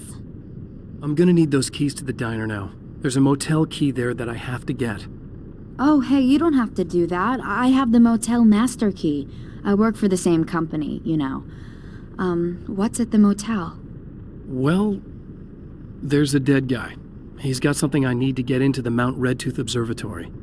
God, that's awful. Hey, you wanted to know about the guy who looked like you, didn't you? The last time you said he had a party, but you didn't go. No, that's not true. I did go. It was really great at first, and then I didn't see it myself, but I hear he turned nasty. He hurt a bunch of guys pretty bad, and there was this girl, she died. But I didn't hear about that until afterwards. I thought that he was so charming. And then he went to the diner. That's right. I wasn't involved. I wasn't involved with that at all. I don't know what happened. Fine.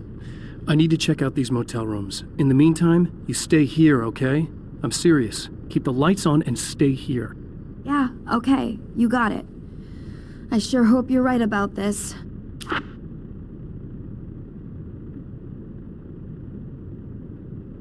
You're gonna stay here this time, right? Because the last time I didn't, and that thing, whatever it is, happened to me. Yeah. I don't want you to get hurt again. Don't worry, I'm gonna stay put. I don't remember what happened exactly, but I learned my lesson. Good. It doesn't have to happen exactly the same way this time around. You proved that much when you went out and got those things for me. I think you're gonna be okay. Let's hope you're right.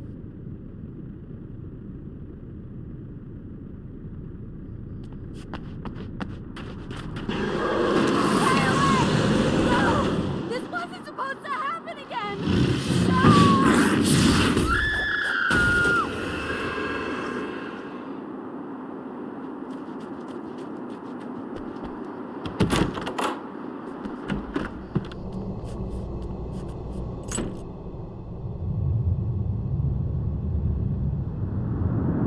It's said that nobody knows what the future might bring, but for this man, it's no longer entirely true. A weaker man might simply give up, but the champion of light is an expert on destiny. Sometimes the puppet and puppeteer can be one and the same.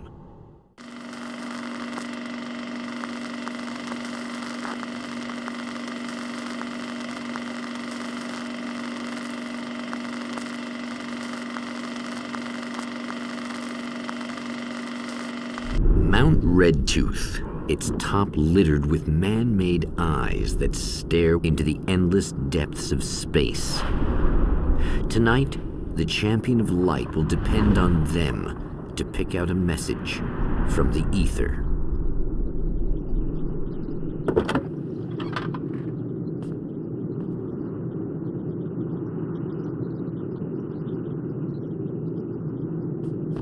As history repeats itself, the man remembers the patterns.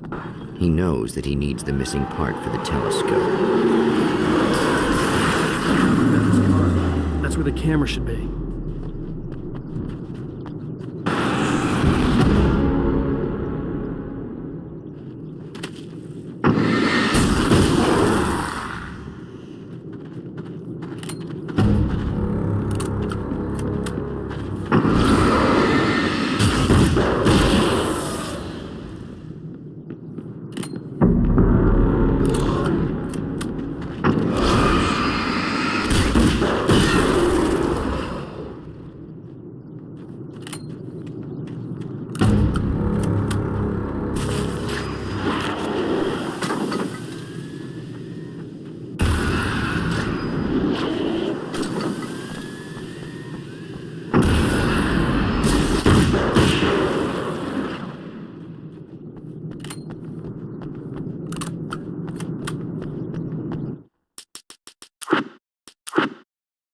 As a storyteller, my first real love was crime.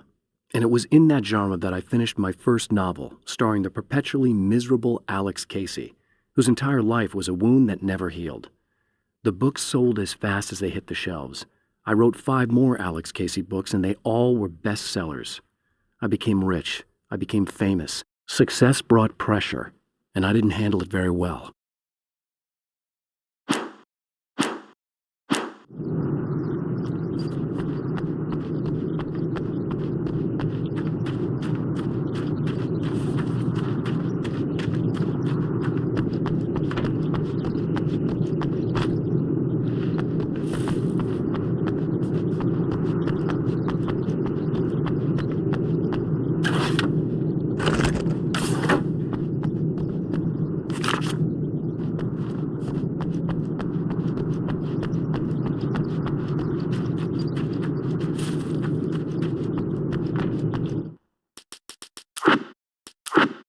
When Dr. Rachel Meadows got the call from Michael, telling her to hurry to the observatory, she didn't waste any time. It had been a nice party. She'd had a good time, but her social life would always play second fiddle to the mysteries of space. Michael never showed up, of course. He'd pulled over at the wrong rest stop. She never even thought about him at the time. The phenomenon in the sky above her was too fascinating.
I've seen the enemy, and it's me. I've faced dark horrors before, things that live in the unimaginable pressures of the world beyond our own. Sometimes they masquerade as humans. That's what ultimately lurks inside Mr. He's every mean-spirited tabloid story about me, an evil caricature, a creature formed in that vague territory of misconceptions, half-truths, and the dark imagination of people who heard a story about me. An urban legend made flesh. A serial killer. My dark half. Brought to life by the power of Cauldron Lake.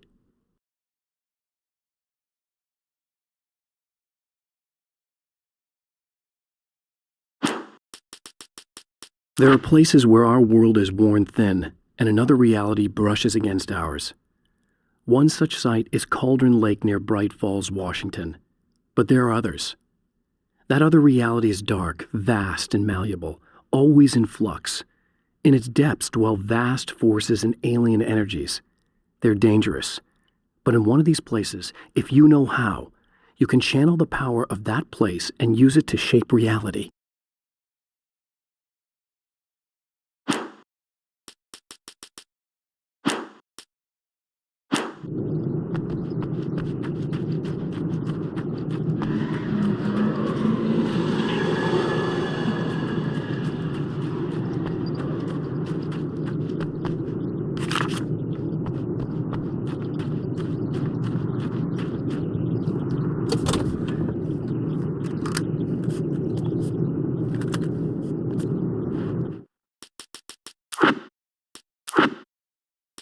The darkness rose from the depths of Cauldron Lake and took Alice. It needed words. It needed me to write its way into our world. She was leverage, a hostage. I complied, but with a twist. I put in a loophole that gave me a chance to fight back. I was hunted by shadowy enemies, but I faced the darkness. I fought it with light. I drove it back. I saved Alice, but it came with a cost. I was trapped in the dark place below Cauldron Lake.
Stories come naturally to us.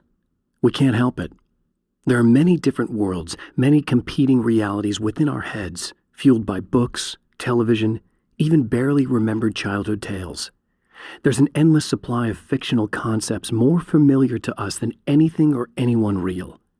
We have a far greater connection to the fictional characters we know and love than the random people we pass on the street. Our destinies and inspirations are shaped by lies, myths, and fables.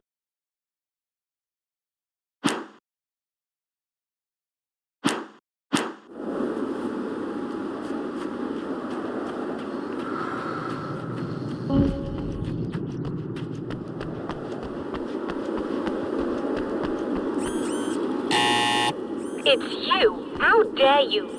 No, wait. It isn't you, is it? I suppose you'd better come in. I'll unlock the door. Thanks.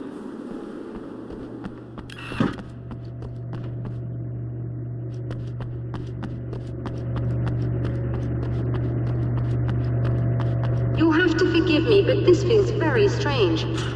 It seems like this has all happened before. I have the replacement part for your telescope, Doctor. All right.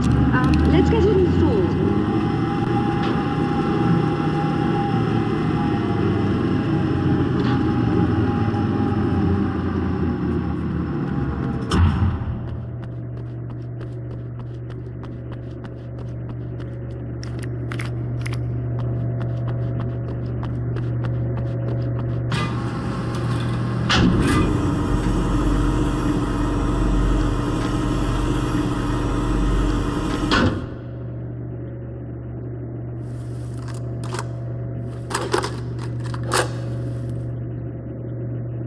I think we can give this a go, although I have this strange feeling that something will Don't go start wrong. it up yet.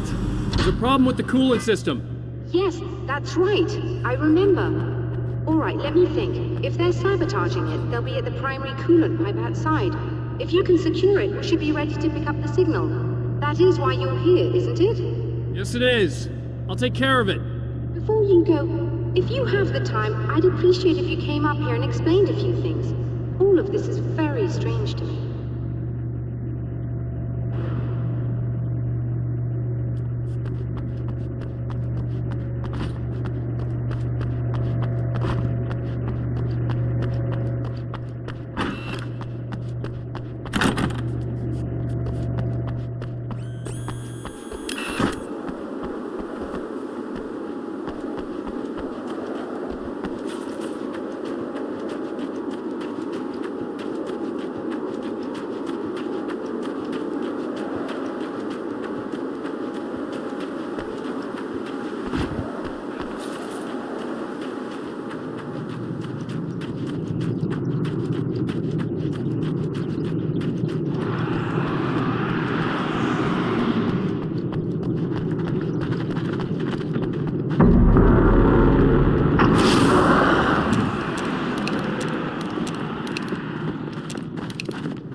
These beams hate the light, am I correct? You should be able to turn on the lights and secure the area that way. Doctor, can you hear me? I think we're good to go. All right. I'll start looking for the signal. Please, head back.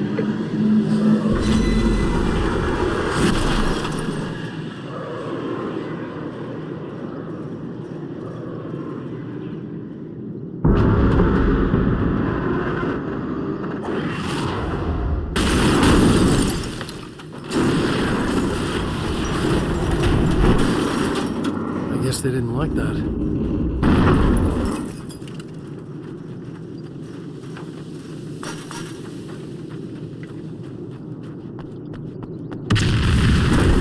Whole damn mountain's trying to kill me.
The Taken may well be the tool the darkness favors over any other. At some point, they used to be human, but whatever humanity they once had is long gone. Now they're just shells covered and filled by darkness. The Taken Mr. throws at me are more grotesque and varied than the ones I first encountered in Bright Falls. But I know how to deal with them. I'd be lying if I said they don't frighten me. But I've survived worse. I can't let them stop me.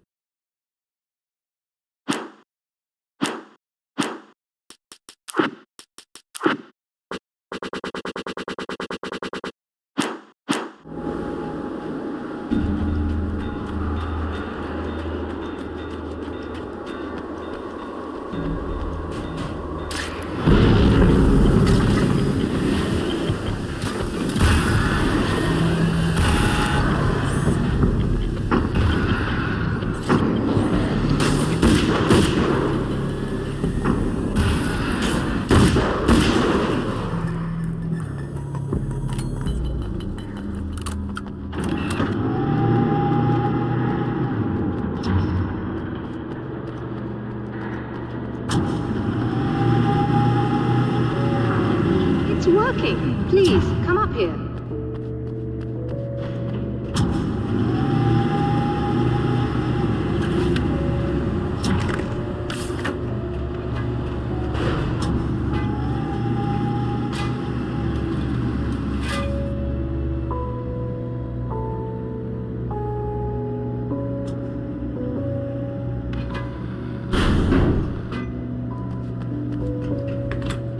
Find the signal? Yes, I don't think it's quite the same thing we had, the last time. Still, we're definitely picking it up. Are we getting the complete signal now? I'm afraid not. Take a look at it yourself. I'm printing out a hard copy now. I'd like to ask you a question or two before that, though, if you don't mind. What's on your mind, Doctor? Most people would find these events extremely disturbing, provided that they survive these creatures, that is. You seem to be quite adept at dealing with the situation. Why is that?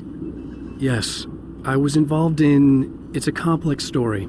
I was in this small town, and a horrible thing from another dimension kidnapped my wife and manipulated me into writing this horror story that came true. I learned to fight it with light, and I managed to contain it and free my wife. But I was trapped in its world. Are you serious? Absolutely. So, I'm used to reality working in strange or even impossible ways. And I fought these things, not exactly like this, but close enough for a good while now. Of course, I have certain advantages.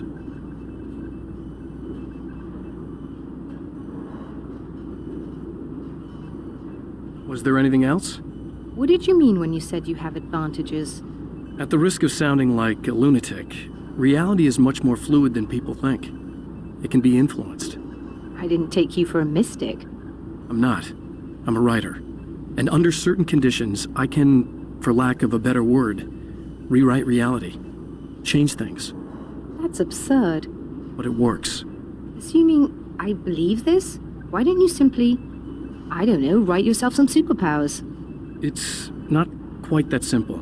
You need to follow certain laws of drama, I suppose. You need to think about consistency and symbolism. Often what you write isn't anywhere near as important as what you imply. There are things out there that will take advantage of your mistakes. You really believe in this?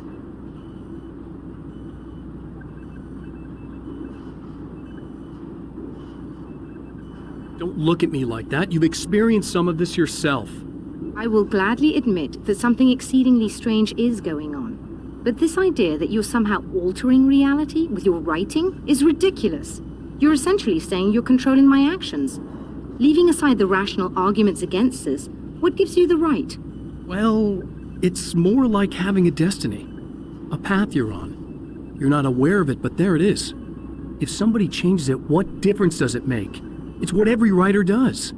If you write something that affects one of the characters, they don't really know about that. I'm not a character. Are you saying that it's all right to take advantage of someone if they aren't aware of it? Look, all I meant was that if you're genuinely making all your own decisions, and those decisions lead to whatever destiny you have, what practical difference does it make? I suppose that depends on whether our destinies are determined by things like physics and probabilities, or natural reality, which is presumably neutral and impartial, or by some kind of an intelligence. If it's the latter, that intelligence makes choices based on some criteria. If we suffer as a result of those choices, there's a moral and ethical element involved, regardless of whether we're aware of its manipulations. Wouldn't you agree? You're taking this very well. I thought you'd be hangry. I suppose I would be if I thought you could actually do this.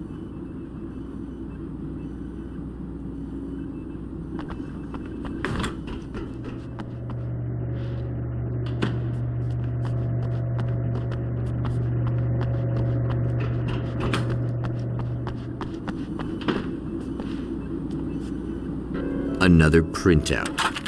Another signal fragment. The message is still not complete, but it's another piece of the weapon he has built against his adversary. Mere words on a piece of paper, but in the right hands, they will hold back the darkness.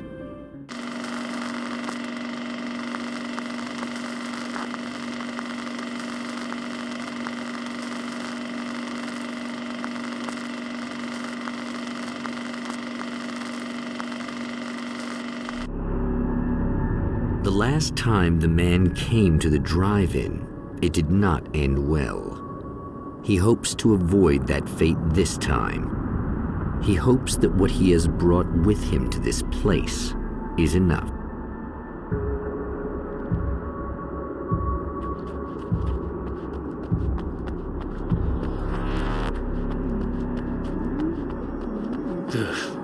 Serena's probably out of her mind again. But I'm gonna need that key so I can get the power back on.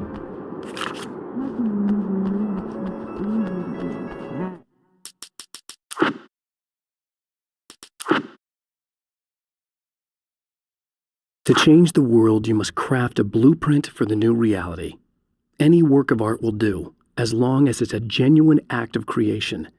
That's what the energies of the dark place respond to. The results may be subtle and perplexing, or far-ranging and momentous. My area of expertise, the written word, gives much more precise results than music or interpretive dance would, for instance. But words can be extremely dangerous.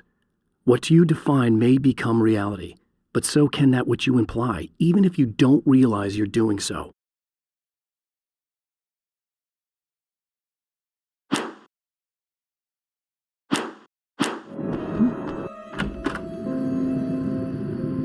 You again? I'm really just here to get the keys so I can get the power back on. Do you want to hold me down? It's okay. I know you like that. Yeah, I'll just grab the keys. I could be like your wife, little wifey, waiting at home for hubby. Or you could be the mailman or the neighbor. I'm I'm already married to someone who isn't crazy, thanks. I'm just gonna go and get the power back on. Aww. Look, I may or may not be back. I have the access code to the booth already, so once the power is on... You should totally come see me. We could have fun. You know. We'll see how it goes. You should sit down or something. Try to stay calm. I don't want to be calm. I want to be nasty. I want to be nasty with you. Yeah. Okay. You could do anything you want. You can use my... Let's not even go there. I was hoping that you'd remember more, but I guess that was too much to ask.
For all the good it'll do you.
For Serena Valdivia, burning the midnight oil was more of an exception than a rule.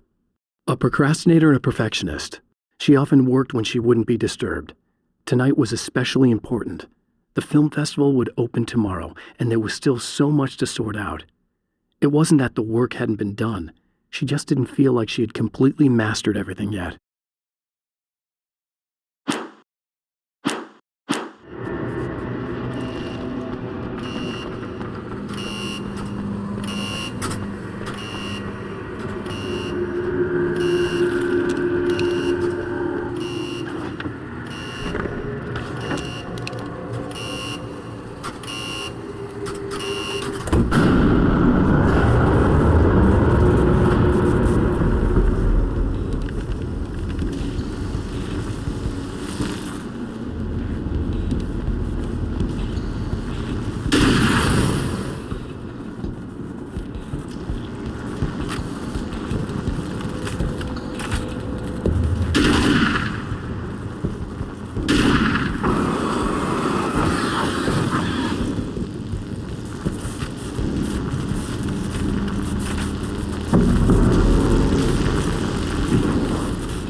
If you die, you lose. If you quit, you lose.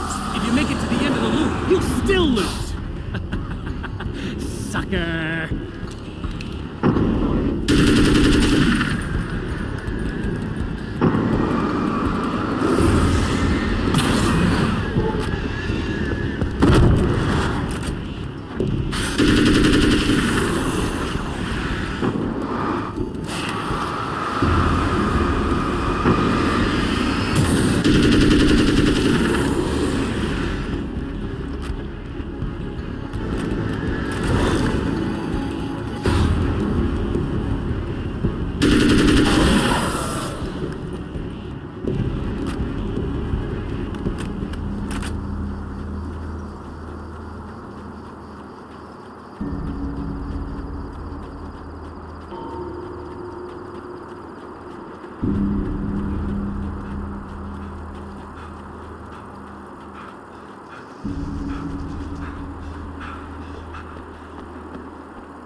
The champion of light knows that the time itself is about to end. At least for him. He can feel the dead end rushing towards him. But there is time to act. Incomplete or not, he has the weapon. I don't have the whole thing, but maybe it's enough.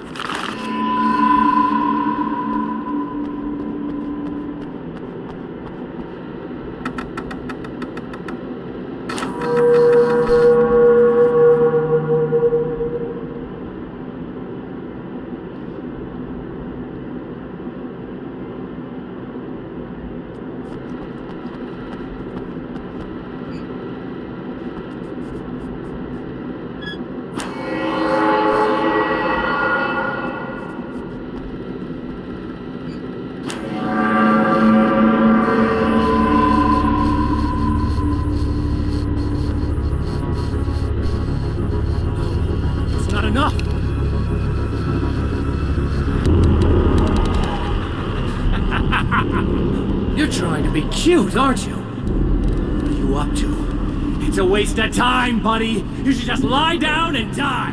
Let me take over. This is the only thing you've got coming to you.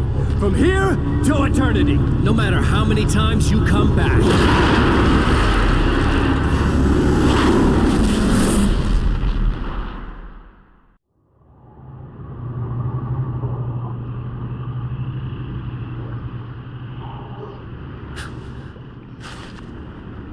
Time folds back on itself. Again, his senses scream as the very impossibility of what is happening assaults them. But the champion of light endures.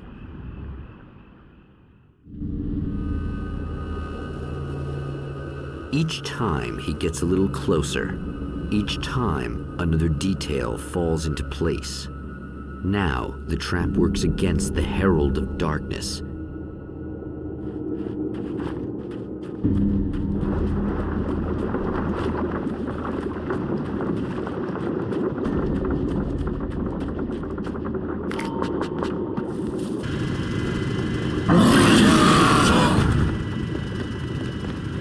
Holy shit! What are you, the King Hillbilly?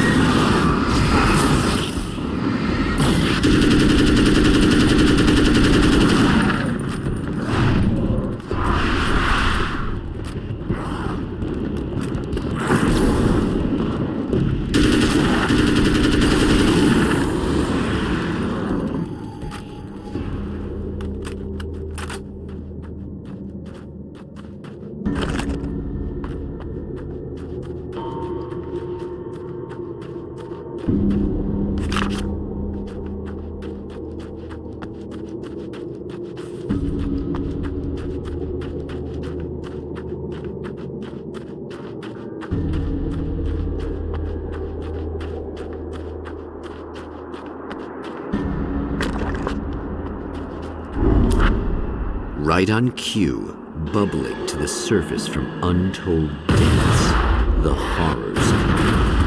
The emerging monsters do not expect the warm reception that has already been prepared for them.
Next stop, saving Emma.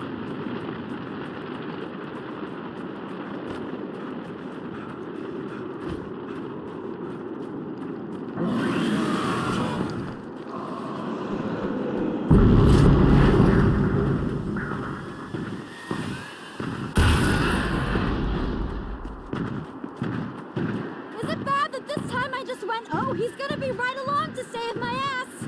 Not as long as I show up, I guess.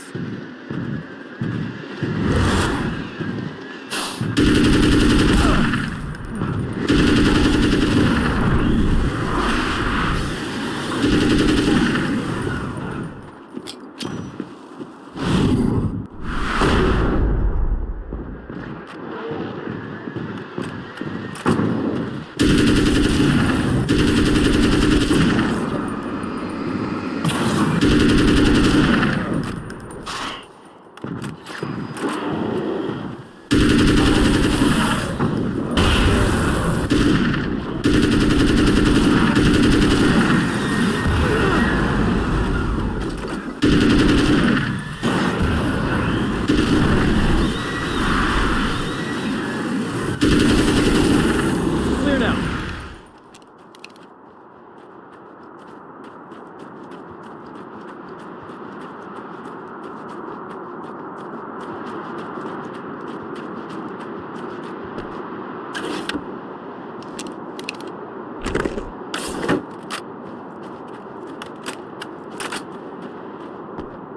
Yeah, thanks for saving me again. I'd hate to die before I'm scheduled to be murdered. I guess I have you to thank for setting everything up at the oil derrick. Yeah, well, I figured that if we were going to go over this again, we might as well try to be smart about it, huh? I appreciate it. You took a big chance doing that. You okay? What do you think? I've died twice. I remember everything pretty clearly now. You said I was gonna be okay. I don't know what happened. Oh, it's not your fault. I think one of those, what did you call them? The takers? I think they did something to the power and they got me that way. I'm sorry. But I got the keys from the dead guy in that room. And I'm not handing them over until you do something about this. I'm sick of getting killed. Fair enough. You seem calmer now. I tried freaking out. It didn't do much good for me. I guess you get used to the craziest stuff. Good for you. Plus, I figured I'd take the edge off, you know? Mm-hmm. Those herbal supplements are pretty good, huh? Oh, yeah. I wanted to try to explain things to you now since you're calmer, but maybe this isn't the best time after all. Oh, shit, yeah. Better not get all metaphysical on me now. Seriously, I'm like 2 sentences away from thinking how we could all be like atoms on God's skin or something. Or figments of somebody's imagination? Wow. I'm just gonna try to chill out and not think about that or getting murdered or anything, if you're cool with that. Gotcha.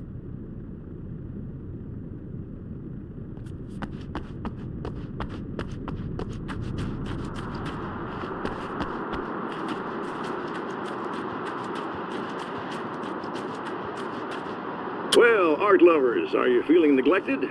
You shouldn't. You know Eddie Rodman's got love for you, which is why I actually hauled myself out of bed before noon, just so I could record an interview for your pleasure.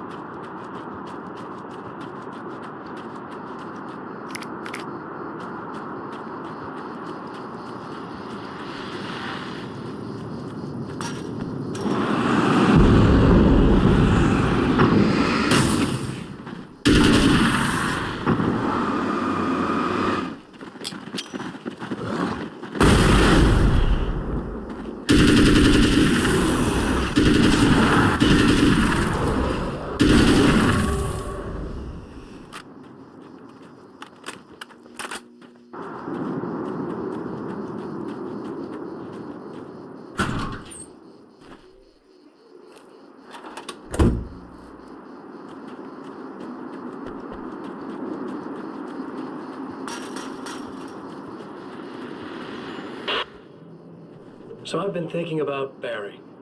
I don't know what to do about him yet. I mean, I'm not gonna keep him around, that's for sure. Al? Al! Ugh, little parasite. Your best friend. Really? That's the best you can do.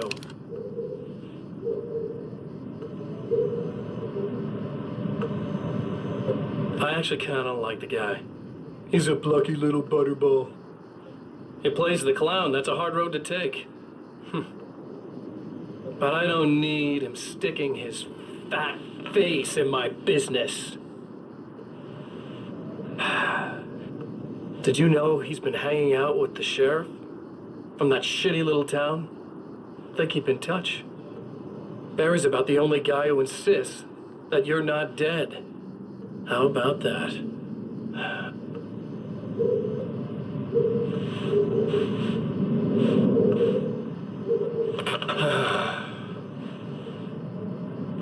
I might keep him alive for a while. Just to see him go to pieces when I fire his ass. Yeah. Yeah.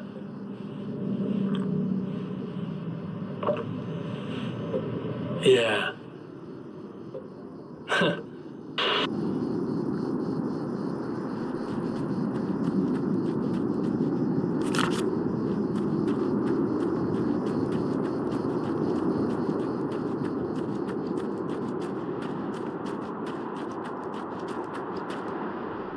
Okay.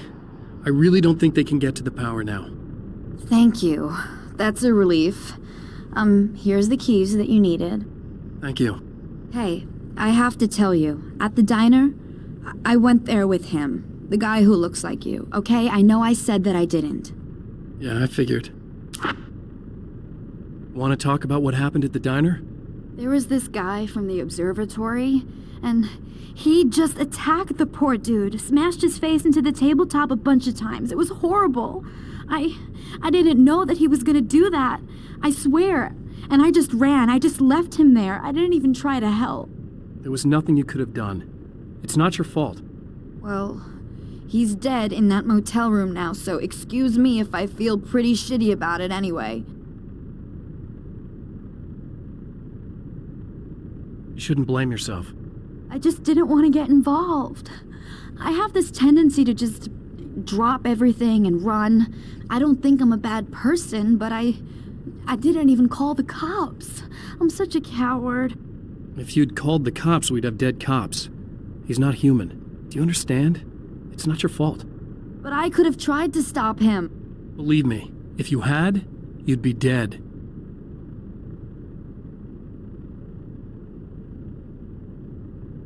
You seem to be doing a little better now. Yeah, I guess it just got easier once I got this thing off my chest. I just feel so guilty about it, especially because I didn't pick up on any of the warning signs. I just really liked hanging out with him, you know? He was smart and charming and funny and hot. The way you could be, I guess. I guess. What's the deal with this guy anyway? He looks like you, he uses your name. Why does he do this stuff? I'm not sure myself. Maybe he's just evil or my dark half. He does a lot of the stuff I'm trying really hard to get away from. Things that just messed up my life. I guess all those murders don't help either. Yeah, I could do without the murders and the end of the world. Listen, I need to get going. Yeah, go. I think I'm good now. I hope. Good luck. If it all goes well, maybe this is the last time we meet like this. God, wouldn't that be great? Just keep those lights on, okay?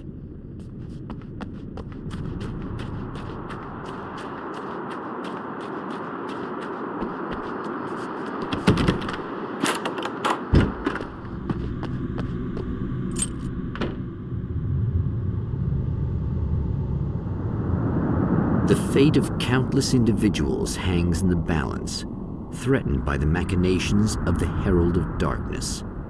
And yet, for a moment, the champion of light breathes a little easier. He has saved one life. For this moment, it is enough. And soon, perhaps, he can put an end to this.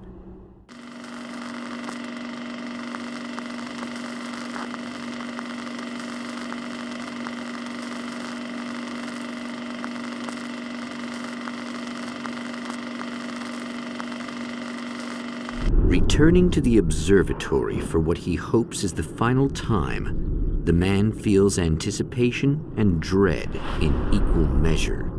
Soon, he knows, he will have what he needs.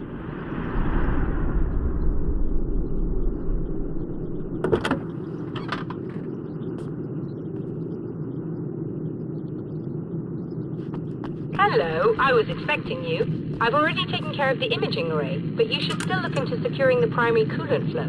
With some luck, you may be able to light the area before these things even show up.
Good. I believe we're ready to look into the sky. Right there, Doctor.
The film noir poster reminded me of Alex Casey, the detective's cool exterior never cracking even with the gun pointed in his face.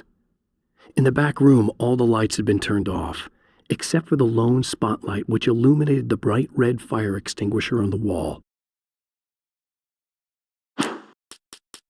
This act of creation is exhilarating and frightening.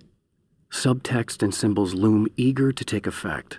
Causality and consequence become domino chains that stretch into infinity. The more fundamental the change, the more unpredictable the variables become. Reality is too complex to control completely. Ordinary questions become meaningless. Who created who? What is really real? Everything is as real as everything else. You learn to let go of the things you can't control and go with the flow, or go insane.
Come on in.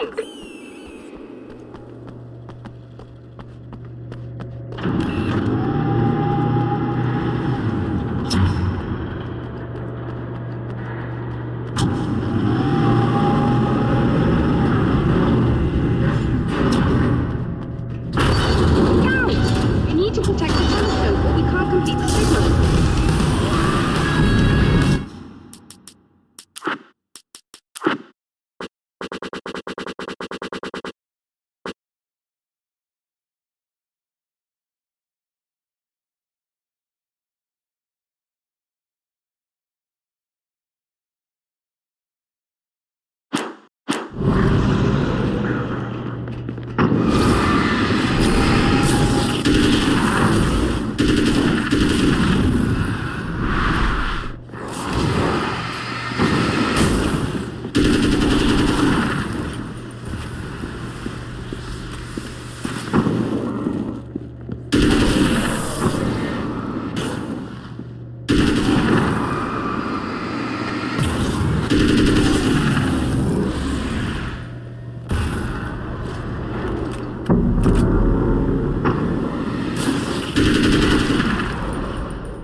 But I wish these things would stop blatantly violating the laws of physics in my observatory. That's just rude. Are you all right? I'll live. I'm glad. I'll send the lift down to you. I remember our previous encounters very clearly now, but technically, if this really is a loop in time, we've never met before.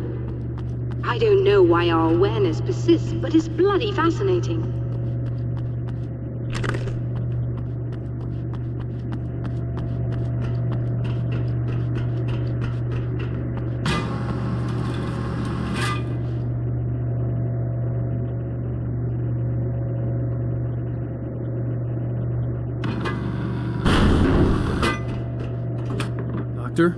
You know, I know physicists who would give 15 years of their lives for a chance to experience something like this.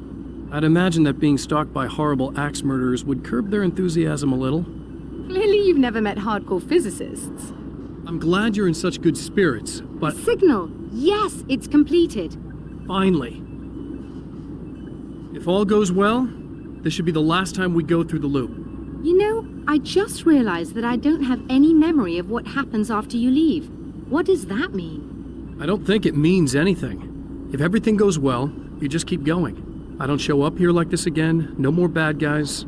Things go back to normal. Let's hope you're right. I'd love the opportunity to look into this in more detail. Looks like you've accepted the situation. I'm a pragmatist. If this is a delusion, at least my first psychotic episode is anything but boring. Really, Mr. Wake, at the end of the day, I'm a scientist. I love mysteries. I love not knowing. Whatever else this might be, it's absolutely fascinating. I wonder how far this reaches. Is everybody in the world experiencing this? Who knows? I think reality's probably pretty fragile right now. Doctor, I can see you're very enthusiastic about this. I'd appreciate a bit of discretion. Are you suggesting that we should suppress this? No. You can do what you like, but I want you to leave me out of it. But surely, with the things you know, the things you've experienced, you can replicate any of these results. We could... Let me be blunt. If you drag me into this, I'll deny everything. I'll lie like my life depended on it. And writers are damn good liars. Word of advice. This is things man was not meant to know territory. You get into this, chances are you'll open up a door into a world of hurt. Believe me, I know. I see.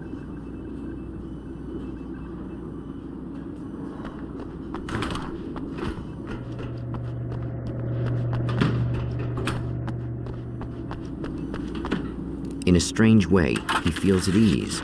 He is armed with his own words, and when the time comes, they will be enough or they will not.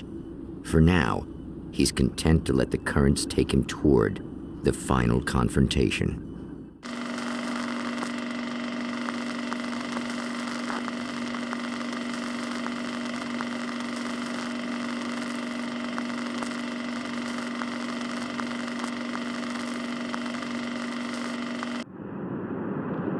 Once more, we return to the drive-in.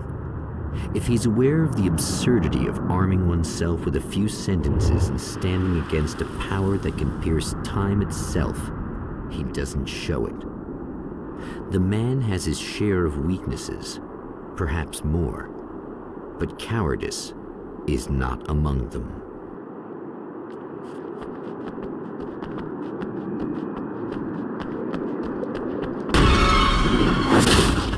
Oh, you got yourself a little plan, do you?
never getting out of this, Wake. Never! Don't worry. I'll take care of your wife and your life.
I don't know what you think you're doing, but I'll send you right back to the beginning.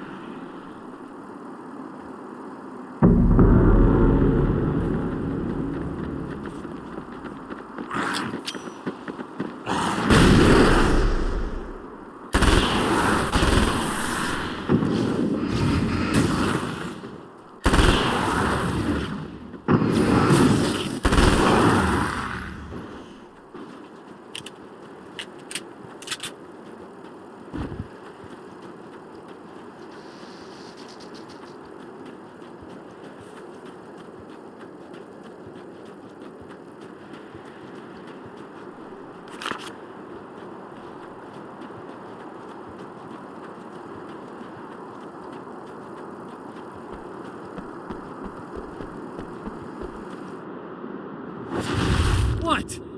You think whatever it is you're gonna do is gonna make a difference? This'll end up just like before!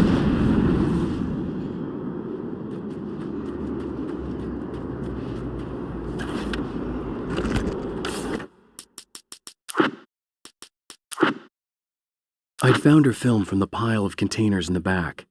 I'd threaded it into the projector. I swallowed hard, staring at the screen, hearing her voice. The sunrise I remembered so well only moments away. And then Mr. was there, nailed by the projector's beam, caught in his own trap. He shouted at me, first in confusion, then rage. And then the sun came up and things started to burn.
Thor and Odin Anderson, old gods of Asgard. I still don't quite know what to make of them. I know they used to be rock stars who modeled their stage personas after Norse gods. I know they're old. I know that in their day they fought the darkness as I do. I know they're demented and insane, ravaged by age and self-abuse. But there's something in them, something powerful that took hold when they were touched by the powers beyond. A thing that goes far beyond just stage names. Something godlike.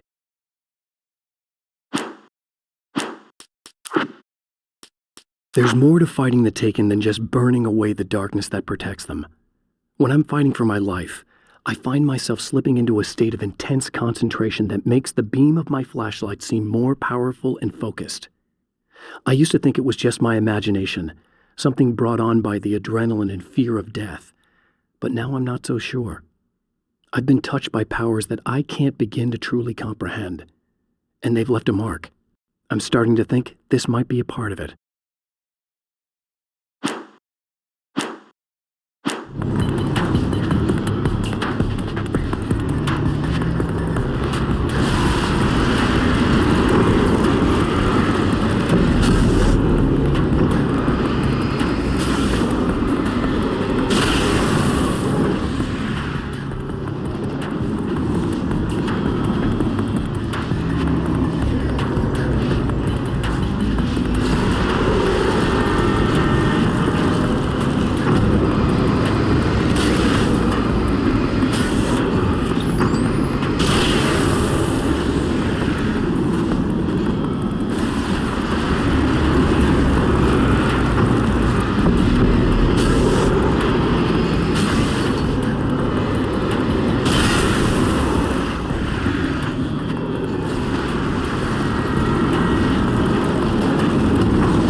Again, the champion of light enters the final trap. The new reality is almost here. All he needs to do is change the details of the scene, push it past the breaking point, and the rest will snap into place.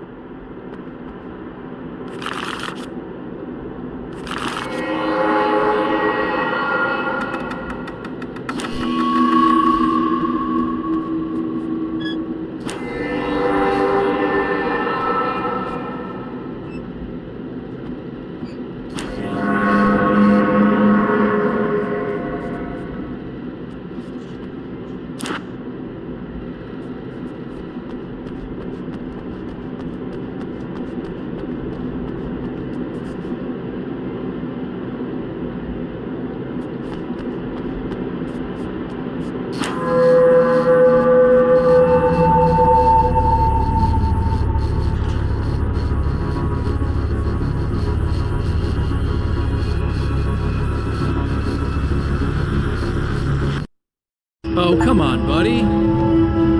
Why don't you... What? What is this? No!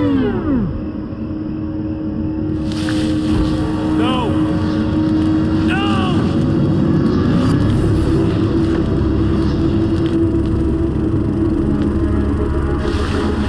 You can't do this! All I did was take the things you always wanted and never had the balls to go for.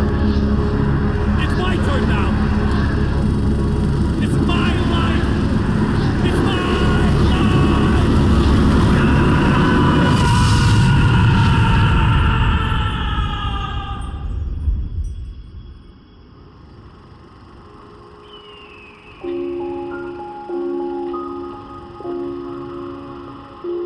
Alan?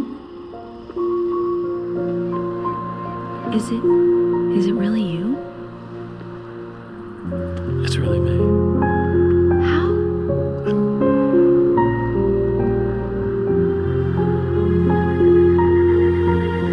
I love you. I love you.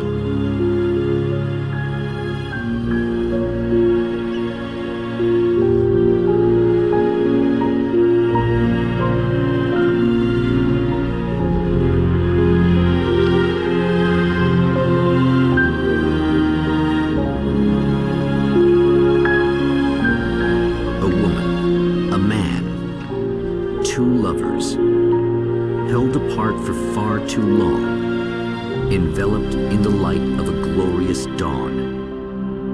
They both feel it. He's home at last. Are these actual events, or merely a dream? A memory, or a glimpse of what is to come? One thing is certain. This scene takes place in another time and another place, far, far away from Night Springs.